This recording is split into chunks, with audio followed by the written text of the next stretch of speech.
The hospital went into full lockdown at 12:47 in the morning. No announcement, no warning, just armed soldiers flooding the corridors of Harlow General Medical Center, blocking every hallway, every stairwell, every exit that led anywhere near the East Wing trauma bay. A black armored vehicle had pulled up to the loading dock with its lights off. No sirens, no radio chatter, just the sound of boots hitting wet asphalt and men in tactical gear moving fast. Inside, on a gurney soaked through with blood, was a Navy SEAL who wasn't supposed to exist, not on any hospital record, not on any mission log, not in any conversation that happened inside these walls tonight.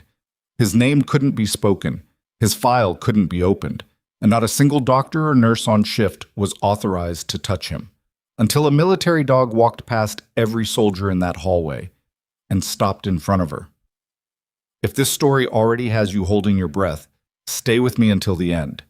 Hit like, hit follow, and drop a comment telling me what city you're watching from. I want to see exactly how far this story travels.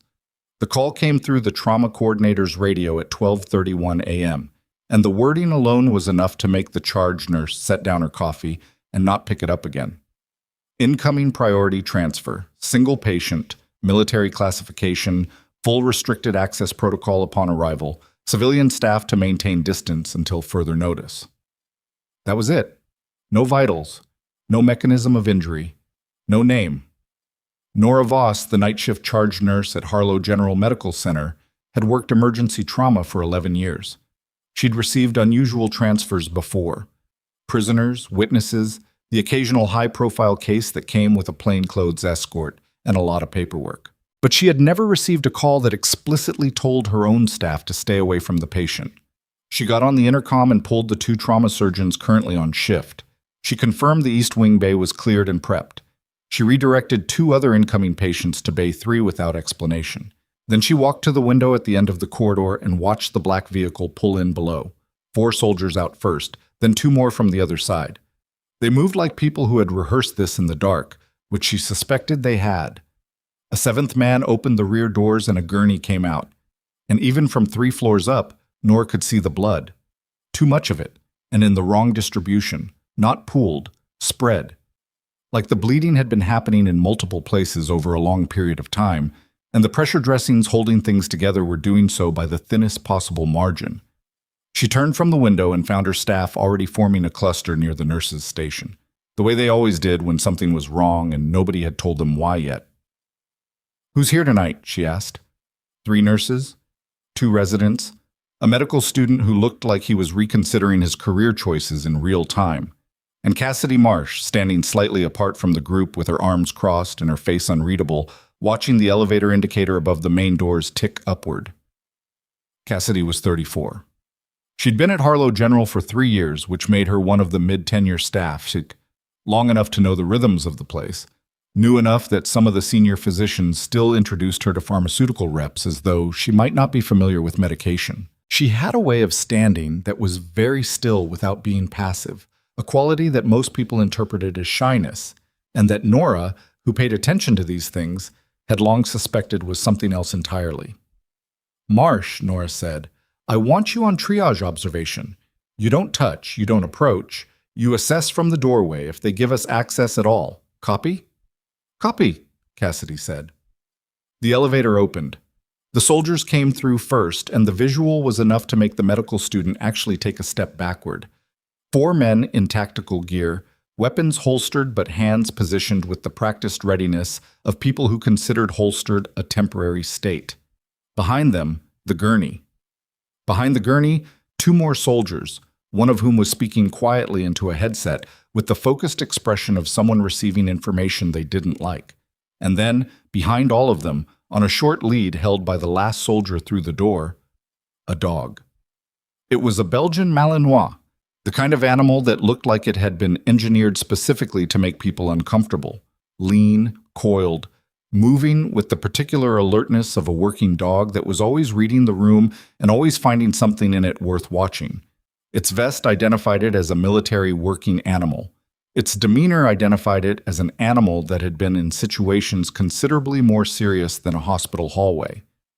The lead soldier, a staff sergeant whose name tape read Okafor, stopped at the nurse's station, and addressed Nora directly. Sergeant Okafor, out of Joint Base Harlow. This is a restricted transfer. The patient is classified. I need confirmation that your facility received the access protocol briefing. We received a briefing, Nora said carefully. It was light on details. The details are above your clearance level. What I can tell you is that your trauma team will be permitted to stabilize the patient under supervision. All medical decisions require approval from the officer in charge before implementation. No documentation of the patient's identity. No external communication. Your staff does not discuss this case outside this wing. The resident beside Nora, a second-year named Dr. Tomas Reyes, started to say something. Nora put a hand out without looking at him, and he stopped. Understood, she said. Can you give us anything on mechanism of injury? Current vitals? Anything that helps us keep him alive while we're waiting for approvals? Okafor looked at her for a moment. Not hostile. Assessing. Blast injury, secondary fragmentation, GSW, right side, thoracic. He's been in the field for approximately 9 hours since initial injury. He's lost significant blood volume and he's been running fever for the last 3. That's what you get. Nora nodded. That's enough. Bay 1 is ready. They moved the gurney down the corridor. Cassidy watched from the doorway of the nurse's station, and she cataloged what she saw the way she cataloged most things. Quickly, without commentary, filing it into a place she'd come back to. The patient was tall. Hard to tell from the gurney, but the proportions were there. Long legs, broad shoulders, the kind of physical infrastructure that suggested someone who had been built deliberately over time rather than just genetically fortunate. He was somewhere in his mid-30s, probably. Dark hair, matted with sweat. Face tight with pain even in semi-consciousness. His left hand was clenched in the particular way of someone who had been coached to keep their hand still and was fighting against every instinct telling them to reach for whatever was hurting. She noted the breathing, shallow but patterned. The color, poor but not yet the grayish translucence that preceded cardiovascular collapse. The pressure dressings, field applied, professional, holding. Whoever had done the initial trauma management in the field had done it correctly under what were almost certainly terrible conditions. That mattered. The dog passed her in the doorway. Or rather, the dog was passing her in the doorway, following its handler, and then it stopped. Not slowed, stopped. Complete. The handler took another step before the lead went taut, and he turned around with a look of confusion that quickly sharpened into something more alert. The Malinois had its head turned toward Cassidy, not growling, not posturing, something different, the particular stillness of an animal that has processed something unexpected and is deciding what it means. Cassidy looked at the dog. The dog looked at Cassidy. Ranger, the handler said, low and firm. Heel. The dog didn't move. 2 of the soldiers near the doorway shifted their weight. Okafor turned around. The entire hallway seemed to recalibrate its attention toward a single point. A nurse standing in a doorway and a military working dog that had, for reasons nobody could immediately explain, decided she was the most important thing in the room. Ma'am, Okafor said, and there was a new quality in his voice. Not threatening, exactly. Careful. Do you have any prior connection to this patient or this unit? Cassidy met his eyes. I don't know who the patient is. That's not what I asked. No, she said. I don't have any connection to this patient or this unit. She believed that when she said it. That was the thing. She believed it completely. Okafor held her gaze for another moment, then looked at the dog, then nodded to the handler. Get him moving. The handler gave a firmer command. Ranger held for one more second, that particular second that felt longer than it was, and then walked forward. But as the dog passed Cassidy and the hallway resumed its momentum toward Bay 1, she noticed that Ranger's head turned back toward her one more time. Just once, just for a moment, she filed that away too. Quote, the next 40 minutes were controlled chaos, which was the only kind of chaos that trauma teams could actually function inside. Cassidy worked the periphery. Okafor had made it clear that direct patient contact required his approval, and he was approving interventions one at a time, in sequence, which was maddening by every medical standard, but was not, from a logistical standpoint, something anyone in that hallway had the authority to override. Dr. Reyes was doing primary assessment in Bay 1 with a soldier standing at his left shoulder and another stationed at the door. He called out findings and waited for Okafor to relay them through his headset and receive authorization before moving to the next step. The lag was 15 to 45 seconds per decision. For a patient whose pressure was trending in the wrong direction, that lag was the difference between manageable and critical. Cassidy stood in the corridor with her tablet and watched the numbers on the secondary monitor visible through the bay window. She was doing the math that nobody had asked her to do, calculating the rate of pressure decline, the likely fluid deficit given the reported timeline, the point at which the patient's body would stop compensating and start failing. His pressures dropped 8 points in 12 minutes, she said to no one in particular. Nora was beside her. I know. The fluid push isn't keeping pace. I know that too. If the thoracic wound has a component we're not seeing on the surface. Marsh, Nora said it quietly. Not a reprimand. A reality check. What are you going to do with that information right now? Cassidy didn't answer because the honest answer was, nothing useful, not yet. She kept watching the monitor. Inside the bay, Doctor. Reyes was pressing for authorization on a second IV line and a more aggressive fluid protocol. She could hear the words through the window. Not clearly, but well enough. She watched Okafor's expression while he waited for the headset response, and she watched it tighten in a way that meant the authorization was not coming as fast as the situation required. Then the door to the corridor opened and a new person walked onto the floor, and the energy in the hallway shifted in the specific way that energy always shifted when Dr. Garrett Pullman arrived anywhere. He was the chief of trauma surgery at Harlow General. 51 years old, 22 years of hospital authority, and the kind of professional confidence that had curdled somewhere along the way into the belief that confidence and correctness were the same thing. He was broad-shouldered, well-dressed even at 1 a.m, and he entered the East Wing like a man walking into a room he owned, which, in the administrative sense, he did. He looked at the soldiers. He looked at the bay. He looked at Nora. What is the situation? It was not a question. It was a demand formatted as a question. Nora gave him the briefing in 45 seconds. Okafor introduced himself. Pullman listened to the access protocol explanation with the expression of a man receiving information he found deeply inconvenient. This is my trauma wing, he said. My surgical team does not operate under a committee approval process. If you want this man alive, you step back and let my people work. Okafor looked at him with the particular patience of someone who had dealt with authority conflicts in environments considerably more dangerous than a hospital corridor. With respect, sir, those aren't the terms of this transfer. Those are the terms of this wing. There was a silence that both men seemed prepared to occupy indefinitely. Cassidy watched it from 8 feet away and thought about the patient's blood pressure reading from 30 seconds ago and about how neither of these men were currently thinking about it. She thought about saying something. She made the calculation, the organizational hierarchy, the optics, the almost certain outcome that Dr. Pullman would use whatever she said as leverage to dismiss everything she'd observed in the last 40 minutes. She had made this calculation before. She knew how it usually resolved. She said it anyway. His pressure is at 84 systolic. Both men turned to look at her. It was 92 when he came in, she continued. That's an 8-point drop in 12 minutes on active fluids. If there's occult internal bleeding in addition to the thoracic wound, that trend means we have maybe 20 minutes before he stops responding to conservative management.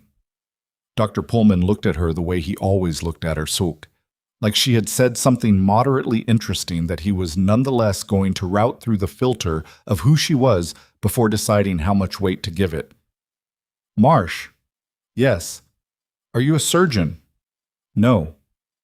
Are you a physician? No. Then I'd appreciate it if you'd let the physicians in the room manage the clinical picture.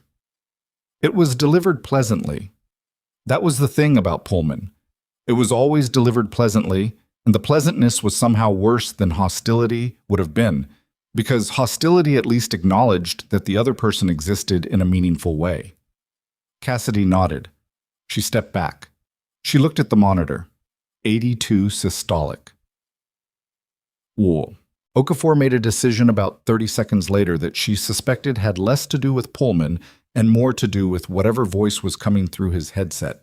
A voice she couldn't hear but whose impact she could read in the sudden shift of his posture from controlled to urgent. "Reyes," he said through the bay window. "Go ahead on the second line, full protocol." Dr. Reyes didn't wait to hear it twice. Pullman said something to Okafor that Cassidy didn't catch. Okafor responded with a word or two that ended the conversation without resolving it, and Pullman walked into Bay 1 with the air of a man reasserting territorial claim. Cassidy returned to her position in the corridor. The next 20 minutes were procedural. The kind of work that had its own rhythm, its own internal logic, that she could follow from outside the room and assess without being in it. Dr. Reyes was competent. The second line helped. The numbers stabilized imperfectly, in the way that stabilized in trauma usually meant stopped getting worse as fast. It was not a resolution. It was a pause. She noticed Ranger. The dog was stationed near the bay door, the handler standing beside him, and in the intervals between the controlled activity inside, Ranger kept orienting back toward the corridor, back toward the nurse's station, back specifically toward wherever Cassidy happened to be standing. She had worked with a therapy dog program briefly, years ago, in a context she didn't think about much anymore. She knew something about how working dogs read environments, the alerting behaviors, the way they processed scent and sound, and the subtler physiological signals that humans couldn't consciously detect. She knew that what Ranger was doing was not random and was not confusion. She just couldn't explain what it meant. At 2:14 a.m., the patient regained consciousness. She could see it through the bay window, the change in the quality of his movement, the shift from unconscious restlessness to the more purposeful disorientation of someone trying to establish where they were. Dr. Reyes responded, moving to the head of the gurney, speaking to him. The soldier inside the room stepped closer. Then the patient looked toward the door. He couldn't have seen her clearly through the window. The angle was wrong, the glass was not entirely clean, and his eyes were the eyes of a man who had been through 9 hours of something she couldn't imagine and was now processing a brightly lit room after however long in darkness. But he looked toward the door, and Ranger, who had been watching Cassidy, swung his head toward the bay window as if the two facts were connected. Okafor's radio made a sound. He pressed a hand to his earpiece, listened for 3 seconds, and then turned and looked at Cassidy with an expression that had lost whatever professional neutrality it had been holding on to. "Marsh," he said. Her name in his voice sounded different now. Not like he was learning it, but like he was confirming it. "What was your posting before Harlow General?" The corridor was quiet enough that everyone heard the question. Cassidy looked at him. She felt something move through her. Not quite fear, not quite recognition, but something adjacent to both. Some instinct that understood before her conscious mind caught up that this question was not procedural and the answer was not going to stay in this hallway. "That's not relevant to tonight's care," she said. Okafor took one step toward her. "Ma'am," he said, and his voice was very quiet now, very direct. "The patient is conscious. He's asking for someone, and the description he's giving matches you. I need to know if you have prior military service." The corridor went absolutely still. Nora had stopped moving. Dr. Reyes had appeared in the bay doorway. Even Pullman, who had been reviewing something on a tablet near the wall, was looking up now. Cassidy stood with her arms at her sides and the monitor numbers visible over Okafor's shoulder and the sound of the night shift carrying on in every other wing of the hospital, normal and oblivious and very far away. And she thought about the last time she had stood in a corridor like this one and been asked to account for herself and what had happened after. "I have prior military service," she said. Okafor held her gaze. "What unit?" She told him. The soldier nearest the bay door straightened almost imperceptibly. Okafor's expression didn't change, but something behind it did. Some recalibration happening faster than the situation had prepared him for. "When did you separate?" 6 years ago. "What was your role?" She told him that too. The quiet that followed was a different kind of quiet than the one before. Dr. Pullman was staring at her. Nora was staring at her.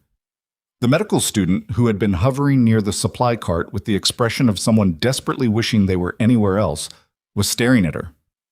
Okafor turned to look through the bay window at the patient, who was still awake, still oriented toward the door, still waiting for something, and then turned back. "He's asking for the medic from Kessler Ridge," Okafor said. The words came out carefully, like he was reading something he hadn't expected to read. "He says she had dark hair. He says she talked him through the night. He says she told him her hands were warm because she'd always run hot, and that she needed him to focus on that instead of the pain." Cassidy felt the ground shift under her in a way that had nothing to do with the physical world. She had said those exact words once in a field medical station on the wrong side of a training exercise gone catastrophically real to a soldier who'd lost too much blood and was starting to lose the thread of staying present. She had said them because they were true, and because she needed something true to anchor him to. She had never told anyone she said them. The patient had been transferred out before she'd had a chance to see him again, and the circumstances had been the kind that didn't generate paperwork you kept. "That was 6 years ago," she said. Her voice came out steady. She was grateful for that. "I didn't know who he was. I still don't.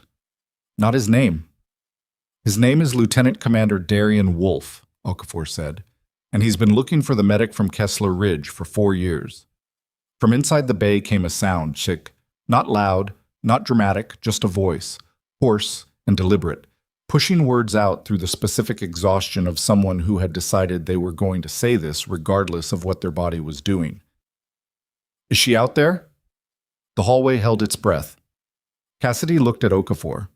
Okafor looked at the soldier at the door. The soldier looked at his earpiece.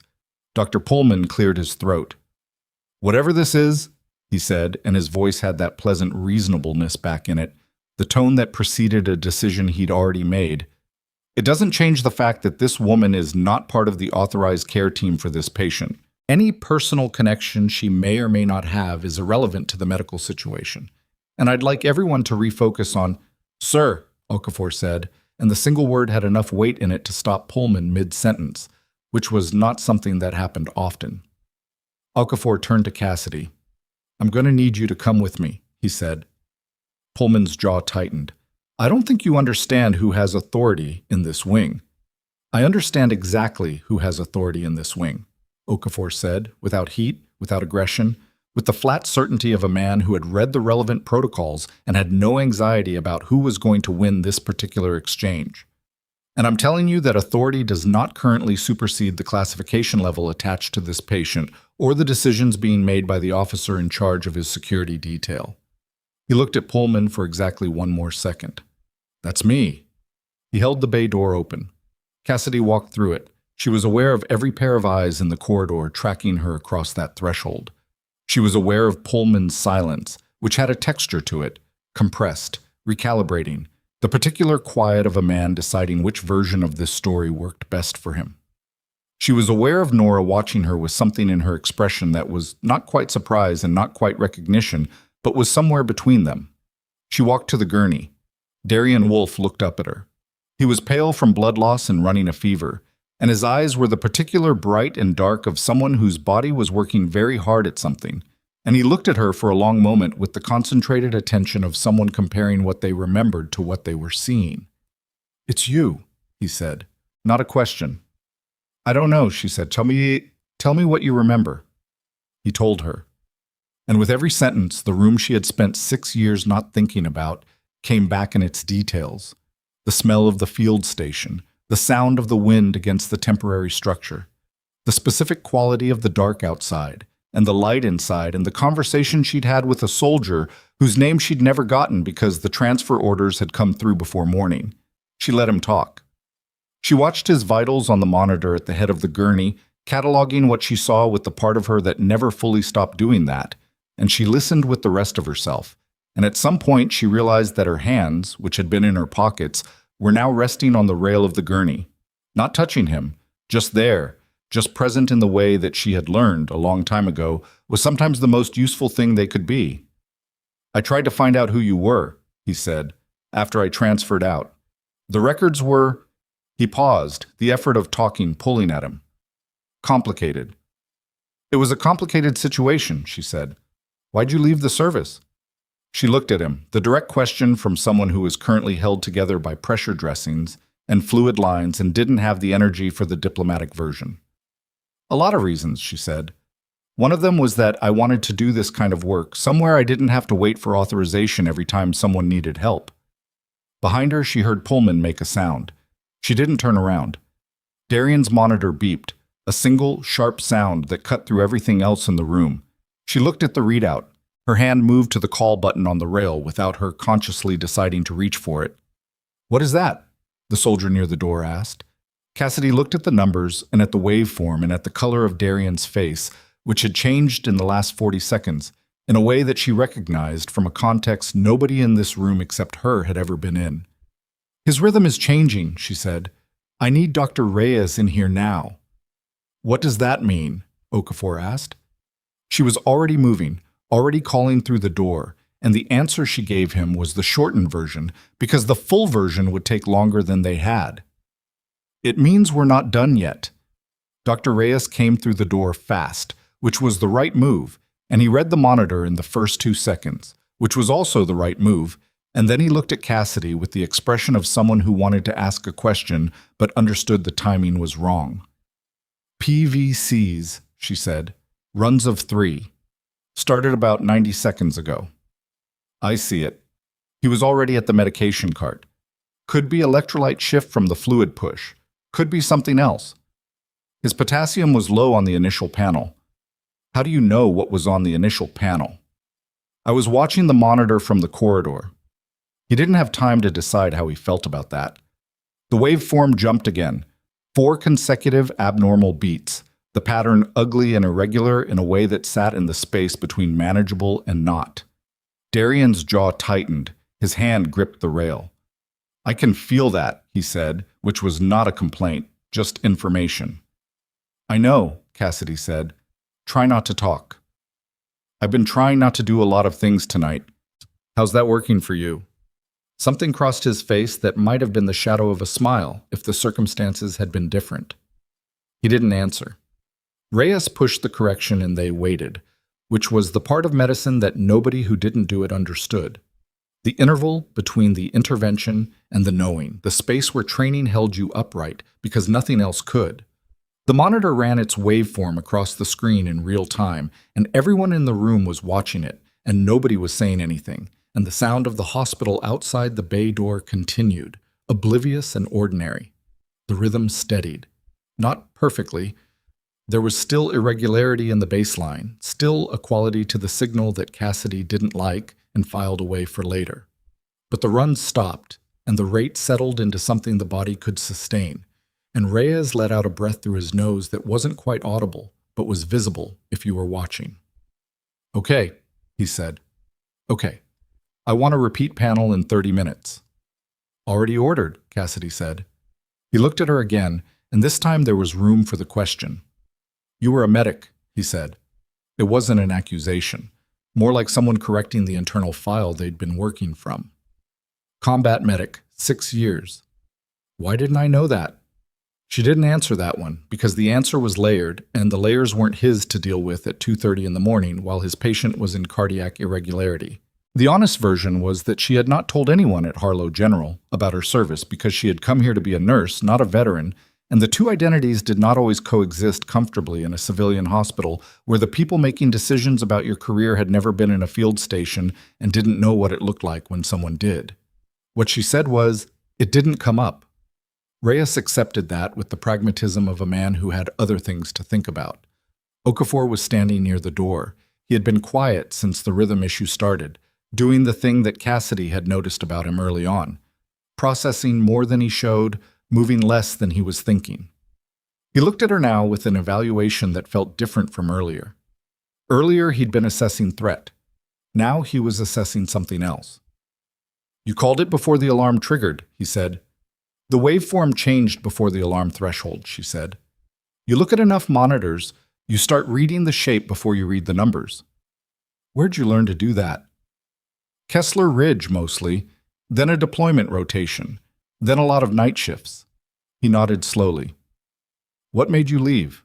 She had just answered that question for Darian, more or less, and the answer she'd given was true as far as it went.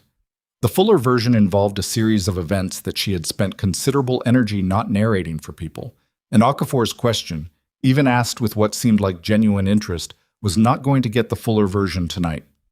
I wanted a different kind of work, she said. I got it. Okafor seemed to accept that too, which was when the door to the bay opened and Dr. Pullman walked in. He did it the way he did everything, with the unhurried authority of a man who had decided that his presence was itself an argument. He looked at the monitor, looked at Darian, looked at Reyes, and then looked at Cassidy in a way that contained a full paragraph he hadn't decided whether to say out loud yet. Stabilized? He asked Reyes. For now, I want to watch him through the next hour before we talk about the OR. The OR is my call. Yes, sir. Pullman turned to Cassidy. The paragraph resolved. Marsh, I'd like you to step out. She looked at him. Sergeant Okafor asked me to be here, and I'm asking you to step out. You're not on the authorized care team for this patient, and you've already exceeded your role significantly tonight. I appreciate your... He paused, selecting the word with the precision of someone who had learned that precision could be weaponized. Enthusiasm, but we have qualified physicians managing this case now, and the situation is stable. You can return to your regular duties. The room had the particular quiet of people who were pretending to look at other things. Darian spoke from the gurney. His voice was rougher than it had been 20 minutes ago, fatigue compressing it down to something more essential. She stays. Pullman turned to look at him with the expression of a surgeon confronted with a patient who had mistakenly concluded that their preferences were relevant. Sir, I understand you have a connection to this nurse, and I respect that.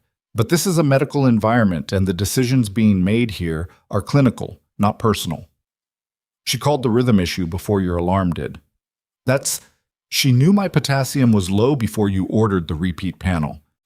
She was observing from a monitor in the corridor, which was itself she's the best person in this room right now, and you know it. The words landed flat and factual, delivered without heat, which made them harder to argue with than any amount of anger would have. Darian didn't raise his voice. He didn't perform conviction. He just said what he believed to be true in the tone of a man who had spent his career in environments where the distinction between accurate and inaccurate got people killed, and he had learned to notice it. Pullman's expression went through several things in quick succession and settled on the version that looked like professional equanimity and functioned as a postponement. We'll discuss staffing arrangements later, he said, to Okafor more than anyone else. Noted, Okafor said. Pullman left. The bay door closed. Reyes was looking at the medication cart with the focused attention of someone using peripheral vision to avoid being caught watching a confrontation. Okafor was looking at the door. The soldier near the wall was looking at nothing with the practiced vacancy of someone who had spent years being present in rooms where things were said that they were not going to repeat. Darian's eyes had closed again. Not unconscious. The pattern of his breathing was wrong for that. Just conserving something. Cassidy stayed where she was. The next 2 hours moved the way hospital nights always moved. In bursts and holds, urgency cycling down to maintenance and back up again without warning. Darian's pressure stabilized in a range that was acceptable without being comfortable. His temperature climbed a degree and then plateaued. The repeat labs came back better than expected, which Reyes described as relatively good news in the tone of someone who had learned not to trust good news completely. Around 4 a.m., Okafor stepped out to make a call. The soldier rotation changed. Ranger, who had been positioned near the bay entrance for the last hour, was taken out for a brief walk by his handler and returned looking no more or less watchful than before, which in Cassidy's experience was just how Malinois were. Permanently ready for something, permanently patient about waiting for it. She sat in the chair they'd moved to the corner of the bay. She had a tablet with her regular patient notifications forwarded from the floor. Nora had done that without being asked, which was the kind of thing Nora did, and she was working through them in the intervals between watching Darian's monitor, because the rest of the ward didn't stop having needs because the East Wing was running a classified operation. At 4:17 a.m., Darian opened his eyes again. "You're still here," he said. "You're still here too," she said, which was the more notable fact. He was quiet for a moment. She could see him doing the internal inventory that people did when they'd been through something, checking what worked, what didn't, what the damage report looked like from the inside. "How bad?" he asked. "The thoracic wound is the main concern. You're going to need surgery in the next few hours once you're stable enough for anesthesia. There may be some fragment removal depending on what the imaging shows. You're going to be here for a while." "How long is a while?" "Weeks, probably, maybe longer. I'm not the surgeon." "What does your read say?" She looked at him for a moment because the question was specific, not what the surgeons think, what do you think? And she was deciding how to answer it. "You'll need 2 surgeries most likely, maybe 3. The first one is straightforward if nothing moves between now and then. The second one depends on what they find in the first. The recovery is going to be longer than you want it to be and harder than you're planning for. And at some point about 3 weeks in, you're going to decide you're fine when you're not and try to push it, and that's going to cost you another 2 weeks. He considered that. That's very specific. "I've watched a lot of recoveries." "Have you watched a lot of them up close?" She understood what he was asking. It was the same question Reyes had asked, the same question Okafor had asked, but in his version there was a layer underneath it. Not curiosity about her history, curiosity about her, the person who had been in a field station 6 years ago and was now in a hospital bay in the middle of the night. "Enough," she said. Get some sleep if you can." "Can I ask you something first?" "You can ask." "Why a nurse, after the service?" She thought about the number of ways she could answer that. The efficient version, the deflecting version, the partial version she usually gave to people who were going to be in her life for a short time and didn't need the full picture. None of those versions felt right for this conversation, at this hour, with this particular person who had said her hands were warm and who had been trying to find her for 4 years. "Because nurses are actually in the room," she said. "Surgeons make decisions and walk out. Physicians rotate through. Nurses are the ones who are there at 3 a.m. when something changes and at 5 a.m. when it changes again, and they're the ones who know the patient the best by the time anything critical happens because they've been watching for 12 hours. She paused. "I wanted to be in the room." He looked at her. "Yeah," he said, "I know what that's like." She believed him. He slept about 20 minutes after that. Not deeply, not peacefully, but enough. She stayed in the chair. Ranger moved once, repositioning himself from the door to a spot closer to the foot of the gurney, and the handler watched him do it but didn't redirect. At 5:40 a.m., Nora knocked on the bay window and held up 2 fingers, which was their shorthand for "come out for 2 minutes." Cassidy put the tablet down and stepped into the corridor. Nora had the expression she got when she was carrying information she didn't want to carry.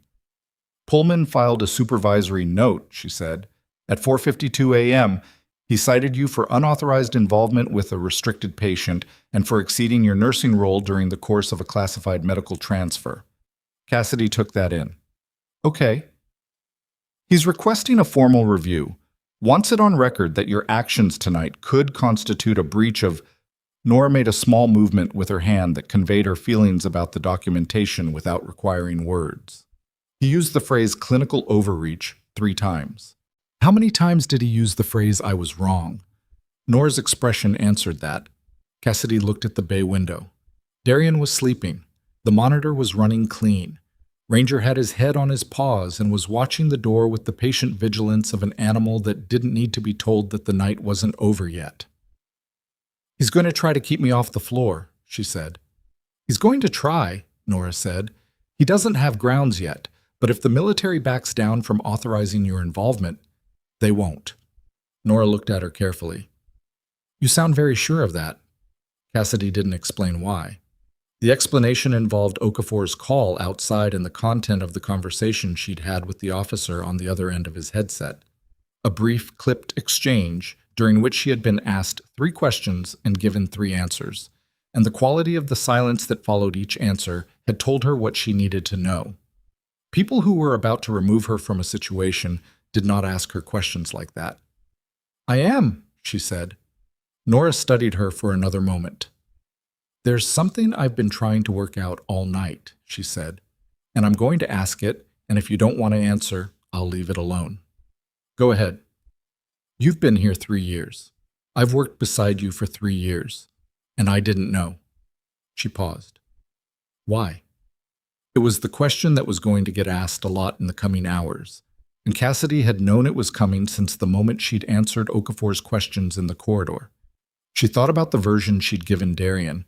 I wanted to be a nurse, not a veteran, and about how true it was and how incomplete. Because every time someone finds out, she said, it changes what they think they're looking at, and I needed people to look at what I was actually doing. Nora was quiet. That's fair, she said finally. I wish you'd trusted me with it, but that's fair. Cassidy nodded once. She didn't apologize because she wasn't sure she was sorry. She went back into the bay. The shift change happened at 6, and with it came the version of the hospital that ran in daylight. More people, more noise, more of the administrative machinery that operated in the background of every large medical facility and that rarely intersected with what actually happened at the bedside, but produced a tremendous amount of paperwork regardless. It also brought Dr. Pullman back. He came in at 6:22 a.m., showered and in fresh clothes, with the particular energy of someone who had spent a few hours restructuring their position and was now prepared to advance it. He had Dr. Yemi Farrow with him, the hospital's director of nursing, which was a specific choice. Bringing the nursing director to the site of a nursing boundary dispute was a message that didn't require translation. Farrow was a careful woman who had built her career on finding the structural middle ground between physician authority and nursing advocacy, which meant she had spent 20 years making everyone slightly unhappy in a way that was easier to live with than the alternatives. She was not unkind. She was also not, in Cassidy's experience, someone who went out of her way to be on the right side of a conflict when the wrong side had more institutional weight behind it. She came into the bay with Pullman and looked at the situation, the soldiers, the dog, the classified patient, the nurse who had apparently spent the night in ways that didn't appear on any authorized roster, and her expression did the careful, middle ground recalibration that was her defining professional characteristic. Marsh, she said, I understand there's been some question about your role tonight. Some question, Cassidy said. Dr. Pullman has concerns about scope of practice issues. I want to make sure we handle this appropriately. The military authorized my presence. Farrow glanced at Pullman. The military's authorization doesn't supersede hospital credentialing protocol, Pullman said, and his voice had the pleasant reasonableness back, full strength now that he'd had time to rest and reload. Cassidy is an excellent floor nurse. She is not credentialed for trauma bay clinical decision-making, regardless of whatever history she may have. Okafor was standing near the wall. He had been there since before Pullman arrived, which meant he had watched the entrance with the same information processing quality he brought to everything else. She was here at my request, he said. With respect, Sergeant, Captain, Okafor said. The correction was quiet and immediate. My apologies. Captain. Pullman absorbed the correction without changing expression, which was itself a kind of skill. The hospital's protocols exist for reasons that transcend individual cases. I'm sure you understand institutional procedures. I understand them fine, Okafor said. I also understand that at 2:14 this morning, Nurse Marsh identified a cardiac rhythm change before your monitoring system alarmed and called for intervention that stabilized my patient before the situation deteriorated. I'd like you to help me understand why the person who did that is the one being reviewed. The question sat in the room. Farrow looked at her tablet, which was the move of someone buying time. Pullman said, The outcome doesn't change the process. It changes my assessment of the process, Okafor said. Darian, who had been apparently asleep, said without opening his eyes, Mine too. Everyone looked at the gurney. He opened his eyes. He looked worse in the daylight than he had in the artificial brightness of the bay at night.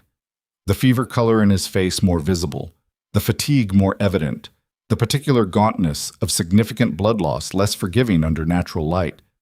But his voice was the same as it had been at 2 a.m., level, without performance, carrying the weight of someone who meant what he said and didn't need to add volume to prove it. I want Nurse Marsh on my care team, he said. Formally, whatever paperwork that requires. Pullman started to respond. I'm not finished, Darian said. Not loudly, just with the specific quality of a man who had been in situations where finishing his sentence was the thing that mattered. She saved my life 6 years ago, and she may have saved it again last night. You've spent more energy trying to remove her from this room than you have reviewing what she actually did in it. I don't know what that says about your priorities, but I know what it says to me. Farrow cleared her throat. Pullman's jaw was doing the thing it did when he was deciding between two responses, and neither of them was the response he wanted to give. Okafor was watching all of it with the flat attention of someone taking a reading. "I'll need to make a call," he said. "Excuse me." He stepped out. What followed was 8 minutes during which Pullman and Farrow had a technical conversation about credentialing frameworks and scope of practice guidelines that was, in the vocabulary of hospital administration, a fairly direct argument about whether Cassidy was going to be pulled off the floor or not. She sat through it the way she sat through most things in this building: present, quiet, processing, not in a hurry to resolve the discomfort by filling it with words. She was aware that the outcome of this conversation was not entirely in her control, which was a fact she had made her peace with at some point in the last 6 years, and continued making her peace with on a rotating basis.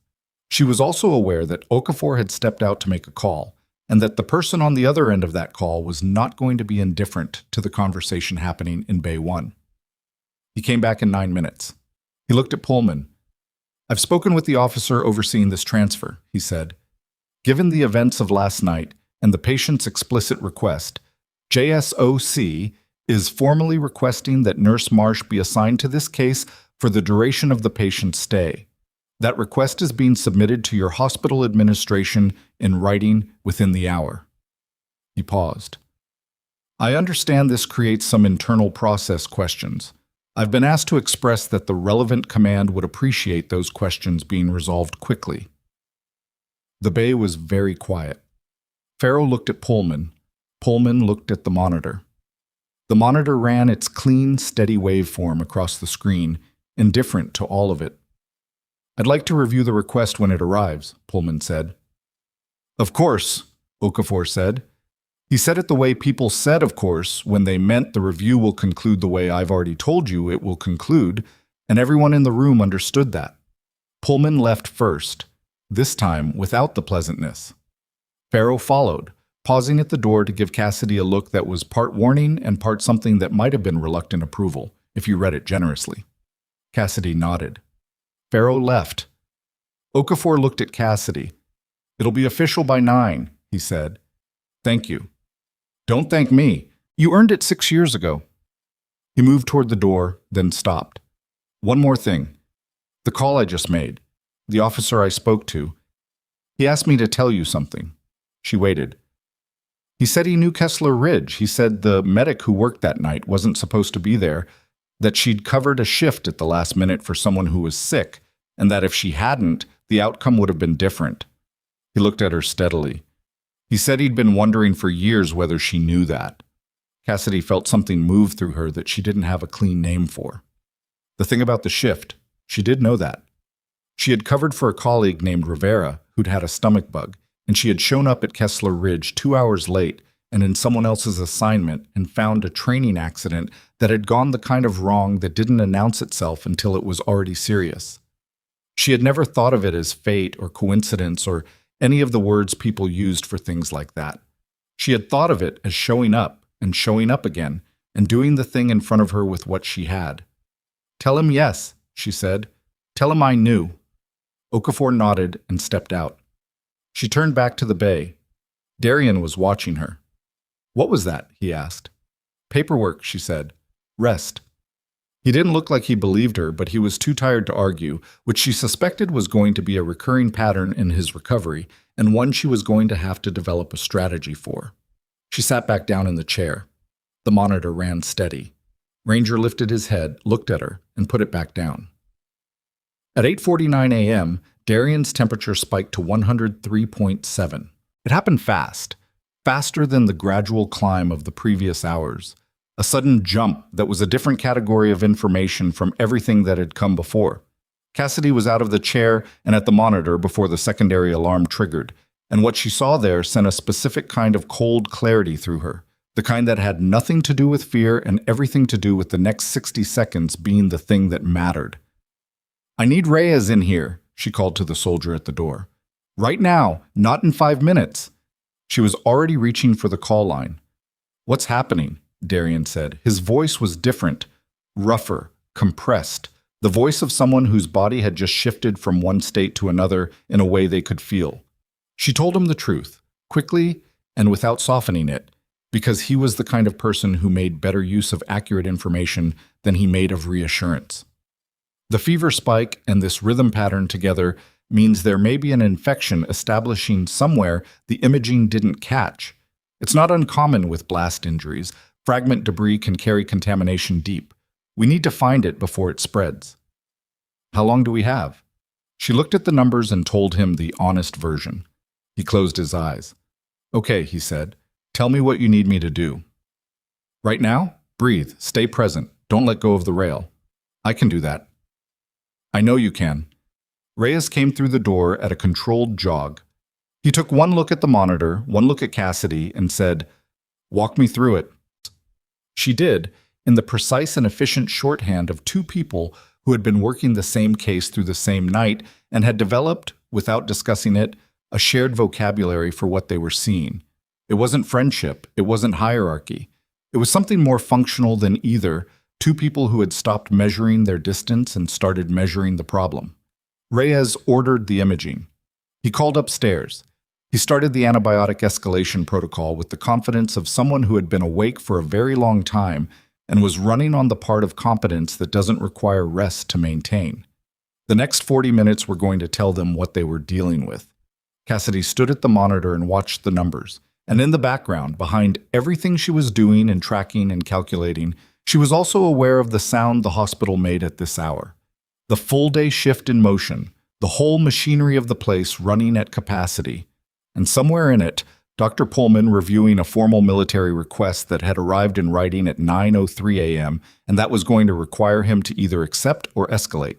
She knew which one he was going to do. She just didn't know yet what he was going to use as his reason. The imaging came back in 31 minutes, which was fast for a facility running a full morning shift. And what it showed was not the worst possible thing, but was close enough to it that Reyes stood in front of the light board for a long moment without speaking. Cassidy looked at the scan over his shoulder. She had read enough imaging in field conditions, where you had a single grainy printout and 15 minutes to make a decision, that she could pull the significant details without waiting for a radiologist's report. What she saw confirmed what the fever spike had already told her. Fragment, deep thoracic, left lower lobe, positioned against the pleural wall in a location the initial trauma assessment had missed because the entry wound had tracked at an angle and the debris path had done what debris paths did in blast injuries. Traveled sideways, followed the path of least resistance, settled somewhere unexpected. Around it, the early shadow of developing infection. Not sepsis yet. Not even close to sepsis yet. But the direction it was heading was clear, and the timeline for changing that direction was compressing. "He needs the OR," she said. "I know that." "How fast can you get a room?" Reyes pulled out his phone. "Faster than Pullman is going to want." That was the thing about Reyes she was learning. He had a dry streak under the professional surface that only appeared when the situation was serious enough that performance stopped mattering. She filed it away. He made the call. She went back to the bay. Darian was awake, and had been awake, she suspected, since before the imaging returned. He had the look of someone who had spent the interval doing internal calculations, not panicking, because he didn't seem to be built for panic, but running scenarios, which was its own kind of restlessness. "How bad?" he asked. Same question as before. "There's a fragment the first assessment didn't catch," she said. "It's got infection starting around it. You need surgery within the next few hours." "How many hours?" 3, maybe 4. After that, the window starts closing. He processed that without visible reaction, which she appreciated. Some patients needed reassurance and some patients needed information, and the difference was usually apparent within the first conversation. Darian had been clear from the beginning. He wanted the accurate version, even when it was uncomfortable. "The surgery," he said. "What are we talking about?" "Fragment removal. Pleural debridement if the infection spread to the lining. Possible resection of affected tissue if it's worse than the scan suggests. Reyes will walk you through it when he comes back. I want you to walk me through it. She looked at him. I'm not a surgeon. No, but you'll tell me the truth without the part where you explain how routine everything is. She couldn't argue with that. She told him what she knew, in the order that mattered, and she told him the parts that were uncertain and why they were uncertain. He listened the way good soldiers listen to briefings, completely, without interrupting, asking one clarifying question at the end. What's the biggest risk? Right now? The infection moving faster than the surgery can address it. Once you're in the OR, the risks shift to anesthesia and bleeding. You've already lost significant volume. Your system isn't exactly operating with reserves. But it's doable. It's doable, she said. Reyes is good. The OR team here is good. You're not going to be in there. No. He was quiet for a second. Outside the bay window, the morning shift was running at full noise, the organized chaos of a hospital at capacity, carts and voices, and the background percussion of monitors and PA calls. In the bay it was quieter, insulated, a different kind of time. You'll be here when I come out, he asked. It was not a sentimental question. It was logistical. He wanted to know if the person who had the most accurate read on his situation was going to be present when he was post-anesthesia and his judgment was compromised. She understood that. I'll be here, she said. The conflict arrived at 9:47 a.m. in the form of a hospital administrator named Dex Faraday, who appeared in the East Wing corridor with a tablet and the expression of a man who had been handed a problem he had not created and was very sorry about that, at least verbally. Faraday was the vice president of clinical operations, which put him several rungs above Farrow and directly below the hospital's executive director. He was 50-something, with the careful suit and careful voice of someone who had learned that institutions ran on the management of conflicts rather than their resolution, and who had built a career on that management. He found Cassidy in the corridor between Bay 1 and the nurses' station, and he brought Dr. Pullman with him, which was the tell. Cassidy, he said, I've reviewed the situation from last night and this morning. I understand the military has submitted a formal request for your involvement. That's my understanding as well. Yes. Well. He looked at his tablet, which was a habit she'd noticed in administrative types. Looking at the device when delivering information they weren't comfortable delivering, as if the device were responsible. The hospital's position is that while we respect the military's operational needs, we have our own credentialing and scope of practice frameworks that exist for liability and patient safety reasons, and we're not in a position to simply set those aside because of an external request. However, he searched for the word. Compelling. Pullman was standing slightly behind Faraday with his hands in his pockets, watching. Patient in the way that predators with institutional cover were patient. What specifically, Cassidy said, is outside my scope? Clinical decision-making in the trauma bay, Faraday said. Care planning for a patient outside your assigned caseload. Interventions without physician authorization. I didn't make any interventions without authorization. I observed. I reported. I was asked to be present by the military officer in charge of the patient's transfer.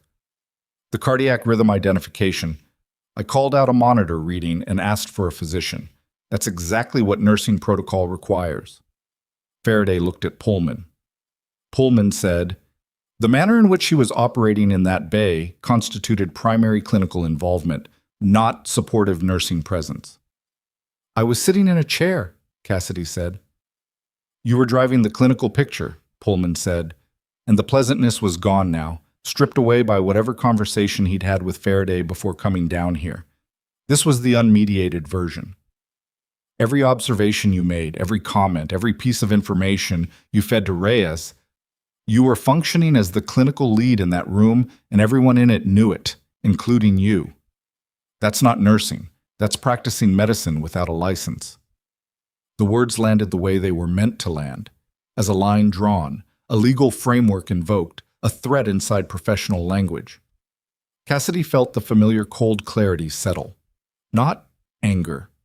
She had learned a long time ago that anger in this kind of moment was the thing that made you lose, because it gave the person across from you the ability to reframe the conversation away from what had actually happened and toward how you were reacting to it.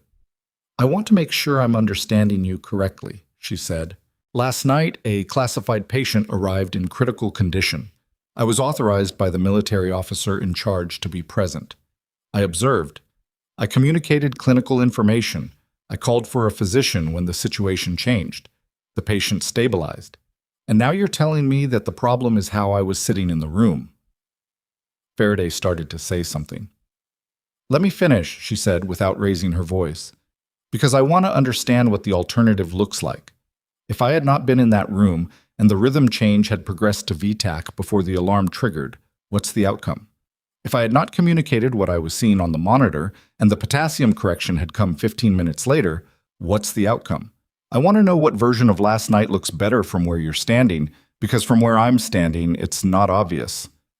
The corridor was quiet enough that she could hear the cartwheels at the far end of the floor.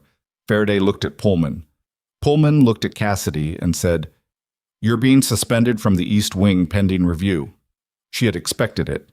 That didn't make the words settle any more comfortably. How long? Until the review is completed. And the patient? The patient will receive appropriate care from the credentialed trauma team. He's going into surgery in the next few hours. I'm aware. She looked at him for a moment, not with appeal, because that was not a register she was going to use with Garrett Pullman, but with the direct attention of someone making sure they were seeing what they were actually seeing, not the version they'd been prepared to see. Okay, she said. I understand. She walked back to Bay 1. Okafor was inside when she returned. He looked up when she came through the door, and something in her face or her posture told him what had happened before she said a word. They're suspending me from the wing, she said, pending review. He was quiet for 2 seconds. When does it take effect? I imagine they'd like it to take effect now. He looked at Darian, who had also registered the change in the room with the rapid environmental reading of someone whose survival had repeatedly depended on that skill. What happened? Darian asked. Scope of practice dispute, Cassidy said. The hospital's position is that I exceeded my role last night. That's... He stopped. The word he'd selected was not the word he wanted to use in a medical environment, and he revised. That's wrong. The hospital has the right to determine its own clinical frameworks, she said, which was true and was also the kind of thing you said when you were trying not to make a situation worse than it already was. And everyone in the room could hear both layers of it. Okafor stepped toward the door. Give me a few minutes.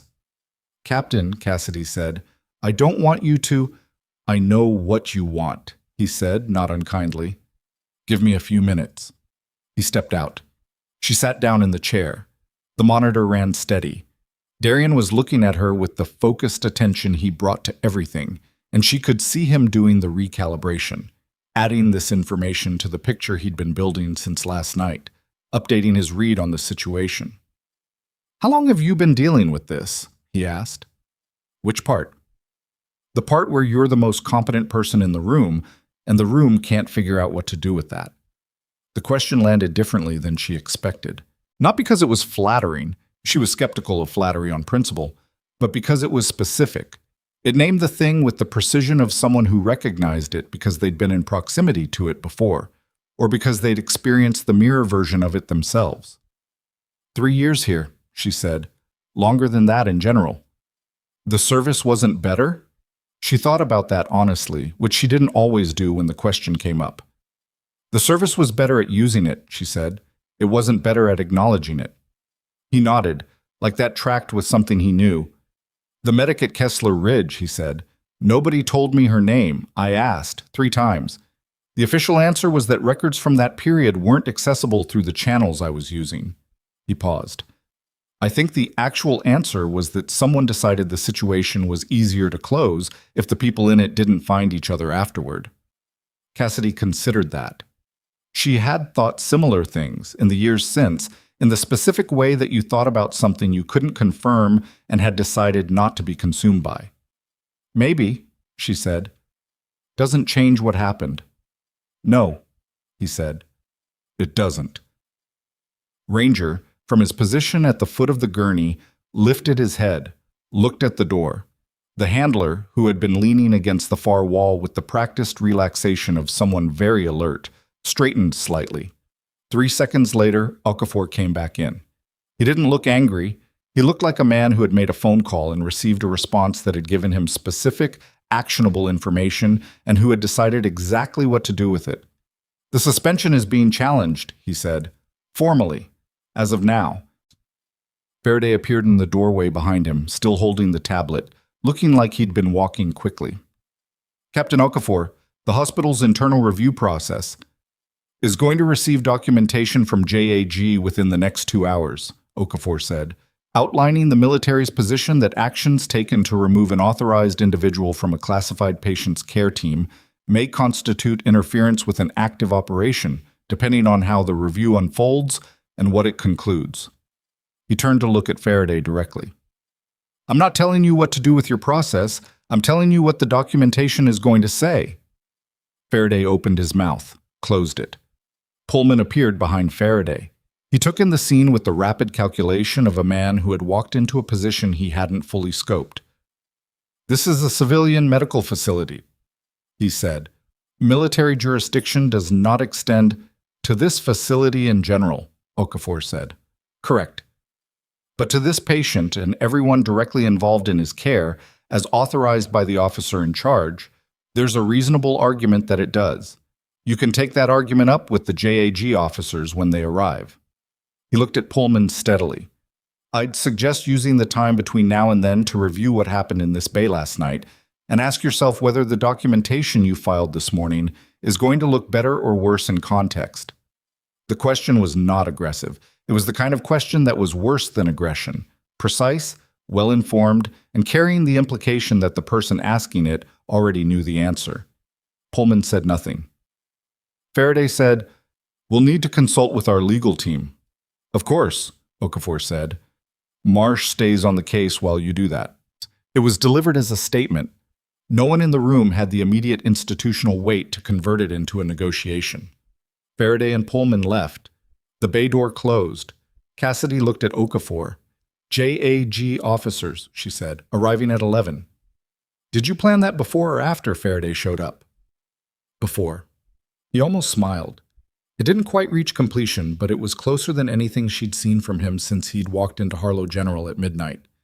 "We've dealt with civilian facility friction before. There's a protocol." "Of course there is." "Standard operating procedure when a classified patient's care is being disrupted by administrative conflict." He looked at her evenly. "You should know, the JAG team isn't just here to deal with the scope of practice issue." She waited. "They're going to want to review the events of last night in detail. All of them, including the sequence of decisions and who made them and when." He paused. "It's not going to be comfortable for some people in this building." She understood what he was telling her without spelling it out. The review that Pullman had initiated to create a record against her was going to generate a counter-record. And counter-records in institutions like this one tended to surface things that the original record maker had not intended to surface. "Okay," she said. He nodded, stepped back to his post. Reyes came back in at 10:20 with the OR schedule confirmation and the anesthesiology consult and the particular focused energy of a surgeon who had cleared the runway and was ready to move. He walked Darian through the surgical plan in the direct, efficient way of someone who respected a patient's capacity to process information and didn't feel the need to soften it into something more manageable. Cassidy listened from the chair, filing the details, tracking the points where Darian asked questions and the quality of those questions. They were good, specific, the questions of someone who understood enough about the mechanics of the body to know what mattered and what didn't.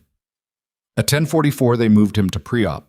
Cassidy walked beside the gurney through the corridor, which was within her role, and nobody stopped her, which meant that whatever Faraday's legal team had told him in the last hour had produced a specific outcome. Ranger walked on the other side, his handler keeping pace, and the soldiers moved around them in the practiced formation of a protection detail that had shifted its read on the situation. The pre-op bay was standard, bright, cool, efficient.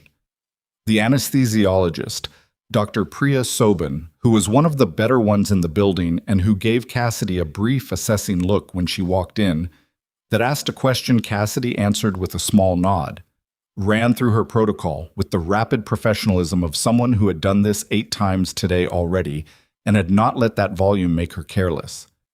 Darian reached out and gripped the rail when Soban adjusted his IV access. Not hard, just a reflex, the hand wanting something to hold on to. Cassidy put her own hand on the rail, 2 inches from his, not touching, just there. He registered it. He didn't say anything. "You said you'd be here when I came out," he said instead. "I will be. Post-op."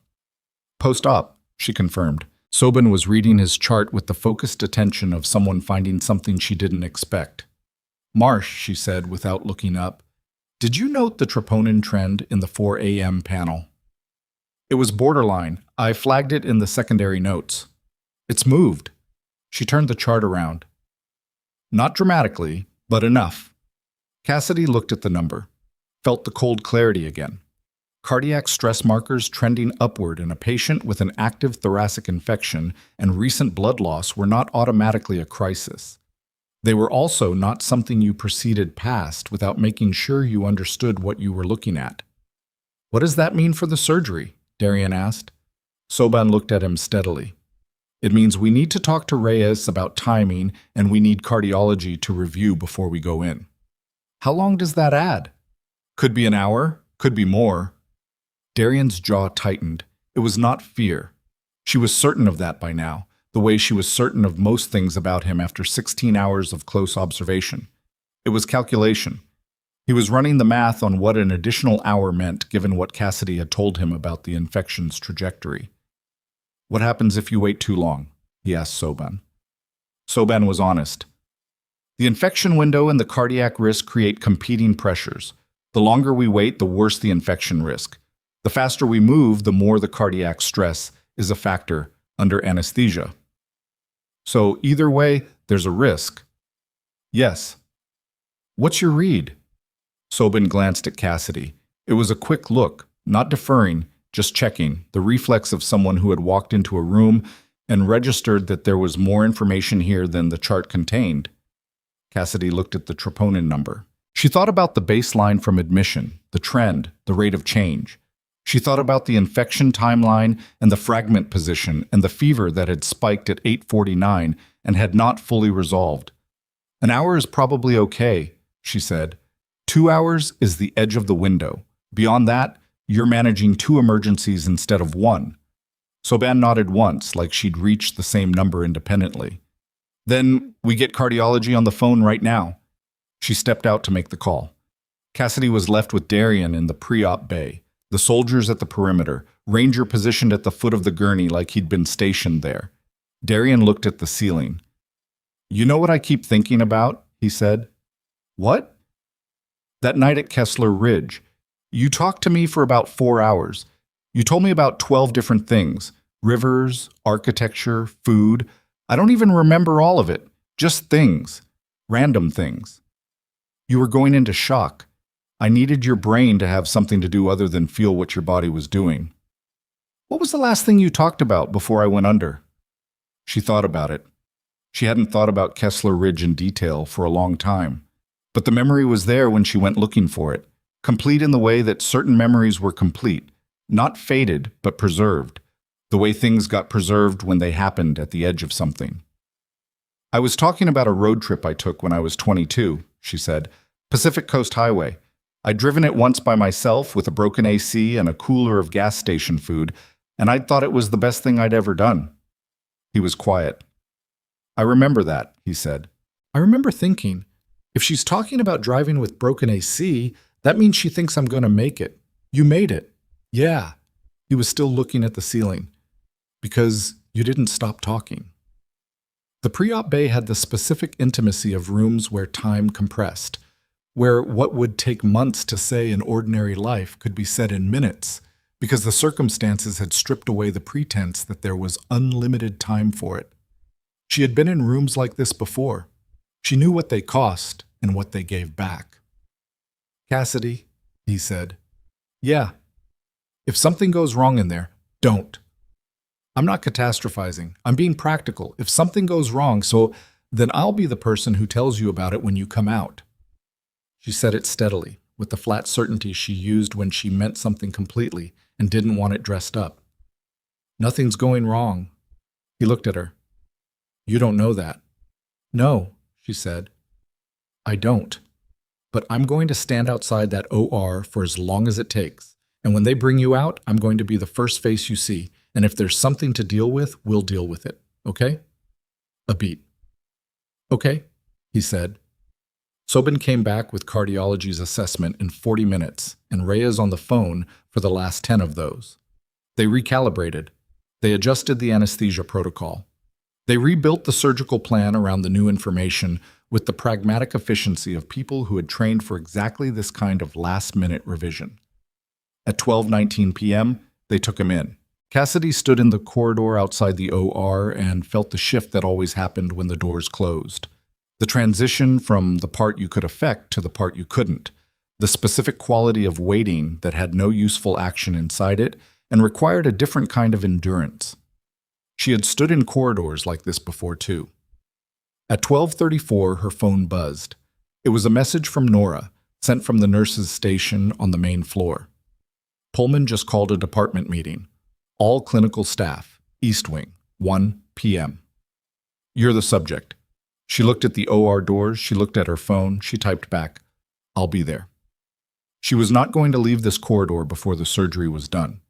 That was not negotiable. The department meeting could wait 15 minutes if it had to. At 12:51, the OR doors opened.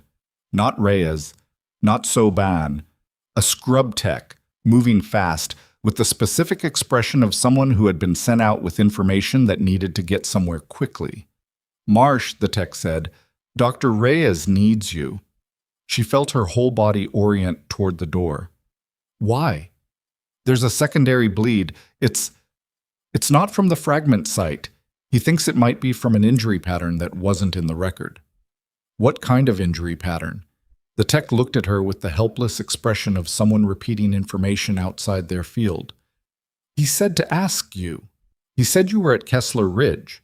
The name landed like a door opening onto something she didn't have a full map of. He said the pattern matches something from 6 years ago, the tech continued, and he needs to know if the patient has a history of... The OR doors opened again. Reyes himself this time, still in his gown, moving out into the corridor with the controlled urgency that distinguished a surgeon managing a serious problem from a surgeon managing a crisis. Marsh, he said, I need to know if this man has a prior thoracic repair. Left side. There's scar tissue in there that's not consistent with last night's injury. It's affecting my approach, and I need to know what I'm working around before I go back in. Kessler Ridge, 6 years ago. The injury that had brought her to a field station on someone else's shift. She had done a field assessment that night. She had documented what she found. She had written it in a field report that went somewhere into the administrative machinery of a classified training incident and had never, as far as she knew, surfaced again. He does, she said.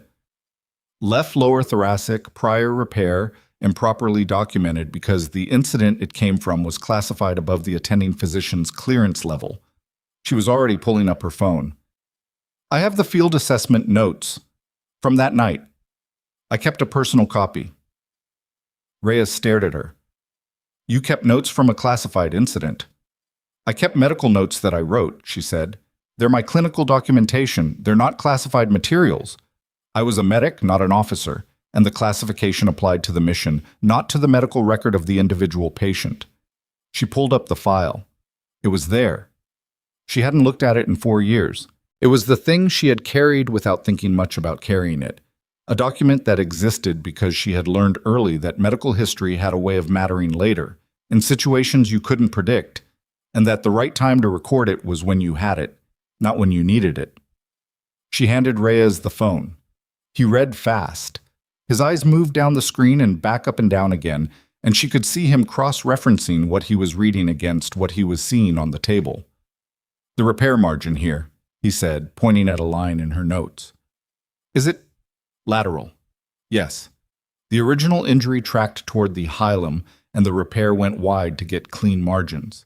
The scarring should be denser on the lateral wall than the medial. That's exactly what I'm seeing, and I couldn't explain it. Now you can. He handed the phone back. He looked at her with something in his expression that was not quite gratitude and not quite disbelief. something that occupied the territory between the two, where a person stood when the ground had shifted under them and they were still recalibrating. "Okay," he said. "Okay. That changes the approach. I can work around it." "Good." He turned to go back in, stopped. "Marsh." He turned back. "How did you know to keep that file?" She thought about the honest answer, which was that she had learned the hard way that information about people had a tendency to disappear in systems that were larger than the people inside them, and that the only records you could count on were the ones you kept yourself. What she said was, "I keep good notes." He went back in. She stood in the corridor. Her phone showed 12:57. The department meeting Pullman had called was in 3 minutes. She was standing outside an OR where a man was on the table with a secondary bleed that she had just provided the critical context for managing, and somewhere on the 4th floor, a department head was convening a meeting with her name on it. She stayed in the corridor. Her phone buzzed again. This time it was a number she didn't have saved, but the area code was federal, and the message was 4 words. "We need to talk, now." She stared at the screen. The OR doors were closed. Reyes had what he needed. Darian was in the best hands available given everything she knew about this building and this surgeon and this specific surgical challenge. She typed back, "Who is this?" The response came in under 10 seconds. "Inspector General's office. We've been monitoring Harlow General for 4 months. Your case opened something we've been trying to open for a long time. We need your statement before Pullman's meeting happens." She read it twice. Then she looked at the OR doors. Then she started walking. She walked fast, not running, because running in a hospital corridor drew attention, and she didn't need attention right now. She needed 30 seconds to think before she responded to a message from a federal office she hadn't known was watching this building. The area code was right. The phrasing was right. The timing was either a coincidence or it wasn't, and in her experience, coincidences at this specific density didn't exist.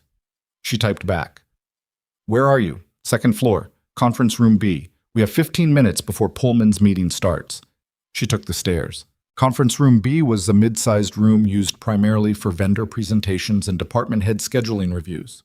Neutral ground, institutional, the kind of space that existed in every large organization and belonged to no one specifically.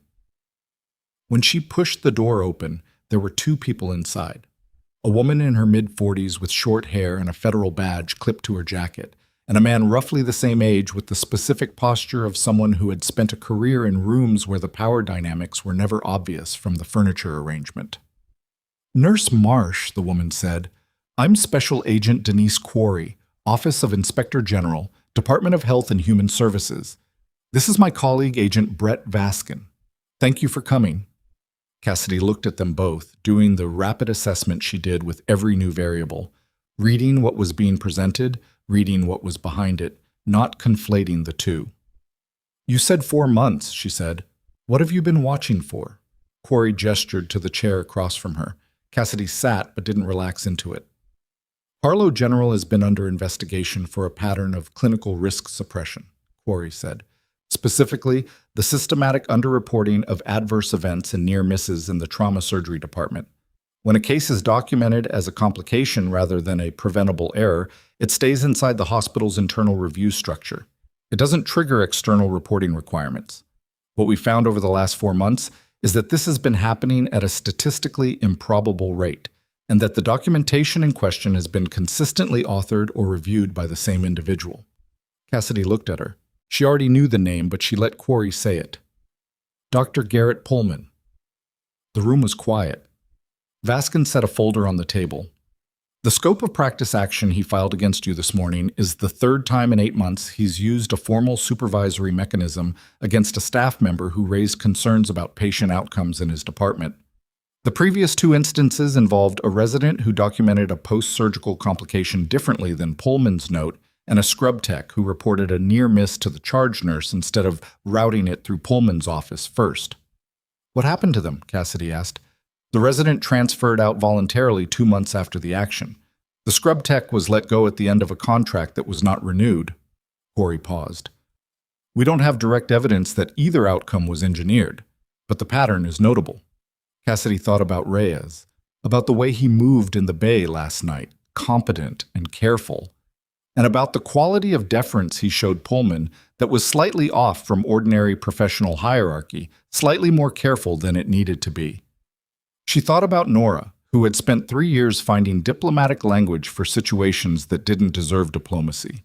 She thought about herself 3 years ago, walking into this hospital and deciding not to tell anyone what she'd done before, because she'd already learned what happened to people who came in carrying credentials that the people above them found inconvenient. "What do you need from me?" she asked. "Your statement, last night's events, in sequence, in your own words. We need it on record before 1 p.m. Meeting, because what Pullman is doing in that meeting is building documentation for a termination action, and once that documentation exists, it becomes harder to separate the legitimate clinical question from the retaliatory pattern." Quarry looked at her steadily. "Your statement will be used in the investigation. It may become part of a formal proceeding. I want to be clear about that." "I understand. It may also become uncomfortable for you regardless of the outcome. Whistleblower protections apply, but they're a framework, not a guarantee." "I know what frameworks are," Cassidy said. "Start recording."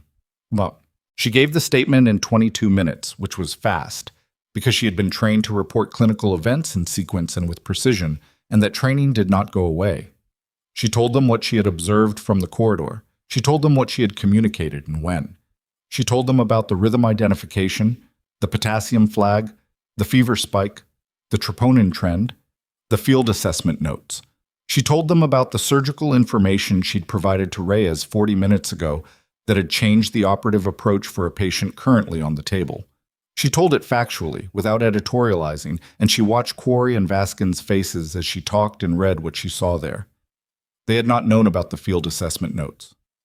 That part landed. At 12:58, she stood up. "The meeting," she said. "Go," Quarry said. "We'll be in the building." Cassidy went. 1. The fourth-floor conference room held 23 people when she walked in at 1:03 p.m. The full East Wing clinical staff, 2 administrative supervisors, Farrow from nursing, Faraday from operations, and Pullman at the head of the table with a laptop open and a presentation already on the wall screen behind him. She was 3 minutes late because of the stairs, and the room registered her arrival the way rooms registered things that hadn't been expected. A slight adjustment, a shift in the collective attention, the particular stillness of people who have been talking about someone and are now recalibrating in real time. She sat down in the one remaining chair which was near the door, which was not an accident on Pullman's part. Putting the subject of a review near the exit was a structural message about their status in the room. She sat in it anyway. Pullman looked at her. His expression was the professional equanimity version, fully deployed. "Cassidy," he said, "glad you could make it." "Dr. Pullman." He turned back to the room. On the screen behind him was a slide titled Clinical Standards and Scope of Practice, a departmental review. Below the title, 3 bullet points. The third one had her name on it. She noted it and put it aside. Pullman spoke for 11 minutes. He was good at it, organized, measured, the kind of speaker who made institutional language sound like common sense. He talked about scope of practice frameworks in a way that was technically accurate and contextually hollow. He talked about the importance of clear role delineation in trauma settings. He talked about the risks of well-intentioned clinical overreach, without using her name until the third segment, at which point he pivoted to the events of the previous night with the smooth transition of someone who had rehearsed the sequence. He told it accurately in the facts and inaccurately in the framing. He did not lie about what she had done. He simply described it in a language that made observation sound like intrusion, communication sound like interference, and clinical accuracy sound like presumption. Cassidy sat with her hands on the table and listened. When he finished, he asked if there were questions. Nora said, "I have one." Pullman nodded. "The cardiac rhythm identification at 2:14 a.m., Nora said. Her voice was careful, carrying the weight of someone who had chosen her words precisely and was not going to be moved off them. The monitor threshold is set at 3 consecutive abnormal beats before alarm activation. Cassidy called it at 2. If she hadn't, and the run had progressed, what's the clinical outcome? The room was quiet. "That's speculative," Pullman said. "I'm asking your clinical opinion." The monitor would have alarmed within seconds. In VTAC, seconds are a meaningful interval. "Nora, I'm asking a clinical question," she said. "In a clinical meeting. I'd like a clinical answer." The silence was a different kind than before. Cassidy could feel the room recalibrating again, was the way people in an organization shifted when the power geometry changed, the way attention redistributed when the person who was supposed to be on the defensive didn't behave like someone who was. Reyes spoke from across the table. He had come straight from the OR, still in scrubs, eyes with the specific flatness of someone who had been in surgery for 2 hours and had not yet fully returned from that state of focused intensity. "The patient is out of surgery," he said. "He's in recovery.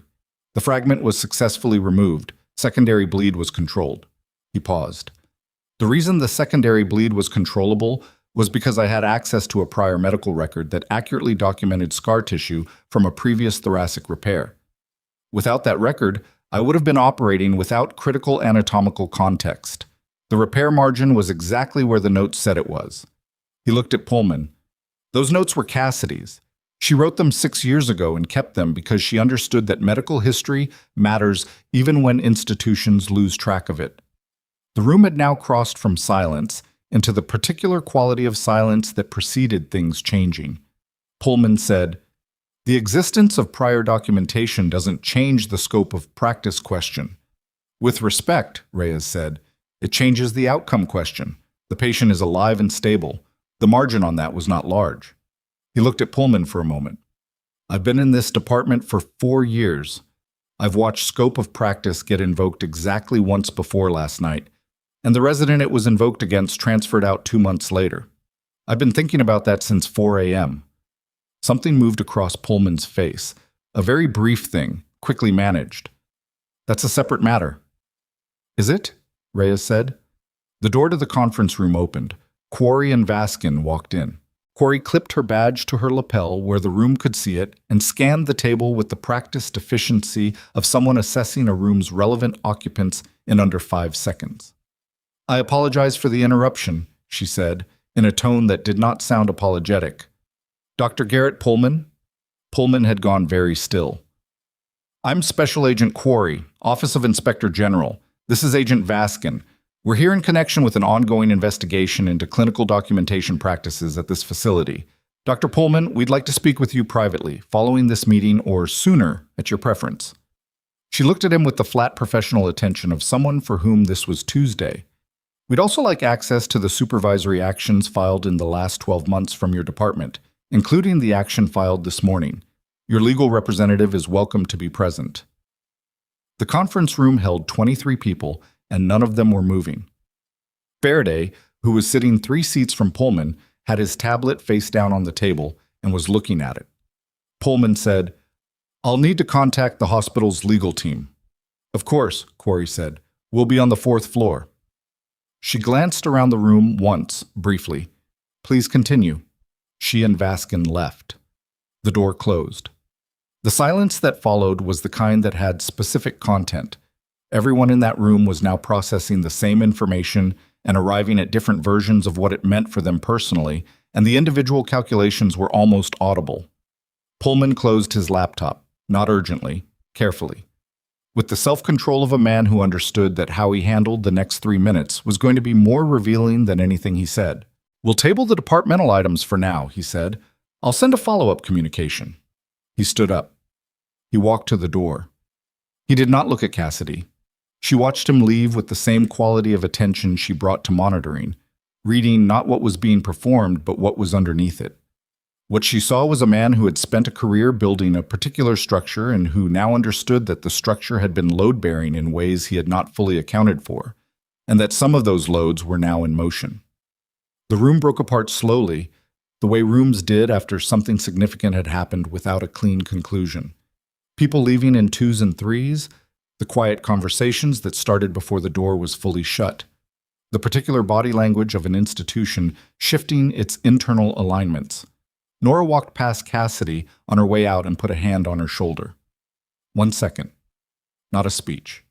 Just that. Reyes stopped at the door. "Wolf is asking for you," he said. "When you're ready." Post-op recovery was a floor down and 2 corridors over, and when she got there, Darian was awake in the specific way of post-anesthesia, present but soft-edged, the body's systems coming back online in sequence, the particular vulnerability of someone whose defenses were temporarily offline. Ranger was at the foot of the bed. The handler was in the corner. Okafor was standing near the window with his arms crossed, and an expression that said he'd been informed of the last 3 hours in some version and was still processing it. Darian looked at her when she walked in. "You stayed," he said. "I said I would." "You also apparently provided the surgical notes that kept Reyes from going in blind." His voice was slow and rough from the tube, but the attention behind it was fully present. "Okafor briefed me." "The briefing could have waited." "It couldn't," he said, with enough specificity that she understood it wasn't impatience. He'd needed the information the moment he was conscious enough to process it, because that was how he was built. "You kept those notes for 6 years." "I keep good notes." He looked at her for a long moment. "Cassidy." "Yeah." "What happened in the meeting?"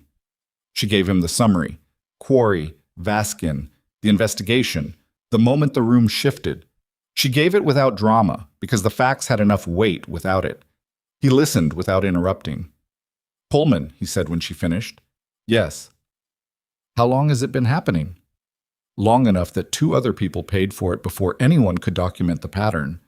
She paused. "Maybe longer. We don't know what the investigation turns up." He was quiet. The monitor ran steady. His pressure was better than it had been in 12 hours, which was the most significant thing in the room and the thing she kept coming back to. "You knew," he said. "When Quarry contacted you, you knew what you were walking into." "I had a reasonable hypothesis." "And you went anyway." "Someone had to give the statement before the meeting started. I was available." The corner of his mouth moved slightly. "That's one way to put it." She didn't answer. There wasn't a better version that was also true. She had made a calculation, she had accepted the risk it carried, and it had resolved in a particular way. The resolution wasn't complete, and it wasn't clean, and there were going to be months of procedural aftermath that she was not looking forward to. But the immediate thing had happened the way it needed to happen. "What comes next?" he asked. "For you." 2 days of close monitoring, then a step-down room, then a recovery protocol that you're going to find significantly less interesting than active duty. She looked at him. "For the investigation, that moves at the pace of federal investigations, which is not fast." "And for you?" She thought about that. "I go back to work," she said. "That's what comes next for me." He held her gaze. "You said you left the service because you wanted to be in the room," he said. "You're in the room. You know that, right?" She did know that. She had known it for 3 years, and she had spent those 3 years learning what it cost and deciding it was worth it, repeatedly, in the specific and unromantic way that real decisions got made. Not once, definitively, but over and over every time the situation asked. "I know," she said. He nodded. He closed his eyes, not dismissing her, just the body asserting itself, the post-surgical fatigue that overrode even his particular brand of willpower. She stayed in the chair. At 3:15, Okafor stepped outside to take a call. He came back in 4 minutes with an expression that was different from anything she'd seen from him yet. Not tight with management, not flat with professional neutrality, but something more direct. Something that had resolved. JAG completed their initial review, he said. They formally submitted documentation to hospital administration requesting that this morning's supervisory action against you be vacated pending the outcome of the OIG investigation. He looked at her steadily. That's not a guarantee of any particular outcome, but it creates a protective framework while the process runs. I know what a protective framework means, she said. Yeah, he said. I thought you would. He went back to the window. At 4:47 p.m., a message came through Harlow General's internal communication system to all clinical staff in the East Wing. It was authored by Dex Faraday, and it was brief in the specific way of communications that carry large information in small words. Effective immediately, Dr. Garrett Pullman is on administrative leave pending an internal and external review of departmental practices. Clinical leadership in the trauma surgery department will be managed by the deputy chief on an interim basis. Further communication will follow as the review process develops. Please direct any questions to the office of the executive director. Cassidy read it on her phone. She read it twice. She did not feel the thing that she thought she might feel when this happened. Not triumph, not relief, not the clean satisfaction of a wrong thing being corrected. What she felt was something more complicated and more honest. The particular tired recognition that this was the beginning of a process, not the end of one, and that the process was going to be long and imperfect and was going to produce outcomes that would be partly right and partly insufficient in ways she couldn't predict yet. That was how institutional accountability worked when it worked. Not cleanly, not quickly, but consequentially, if enough people were in the room to make sure it stayed on track. She put her phone in her pocket. At 4:52, Nora appeared in the doorway of the recovery room. She looked at Cassidy. She looked at the sleeping patient.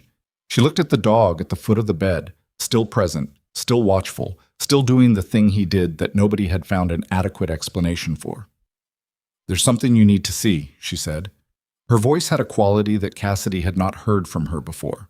Not alarm, not urgency, but the particular tone of someone who has found something they weren't looking for and don't yet know what it means. "What is it?" Nora held up a folder. Paper, not digital. The kind of documentation that existed in a physical form, specifically because someone had wanted to make sure it couldn't be quietly deleted from a system. "It came to the nursing station an hour ago," Nora said. "Hand-delivered. No return address." She looked at the folder. "It's Pullman's internal review files, not the official ones, the ones that were supposed to be sealed." She paused.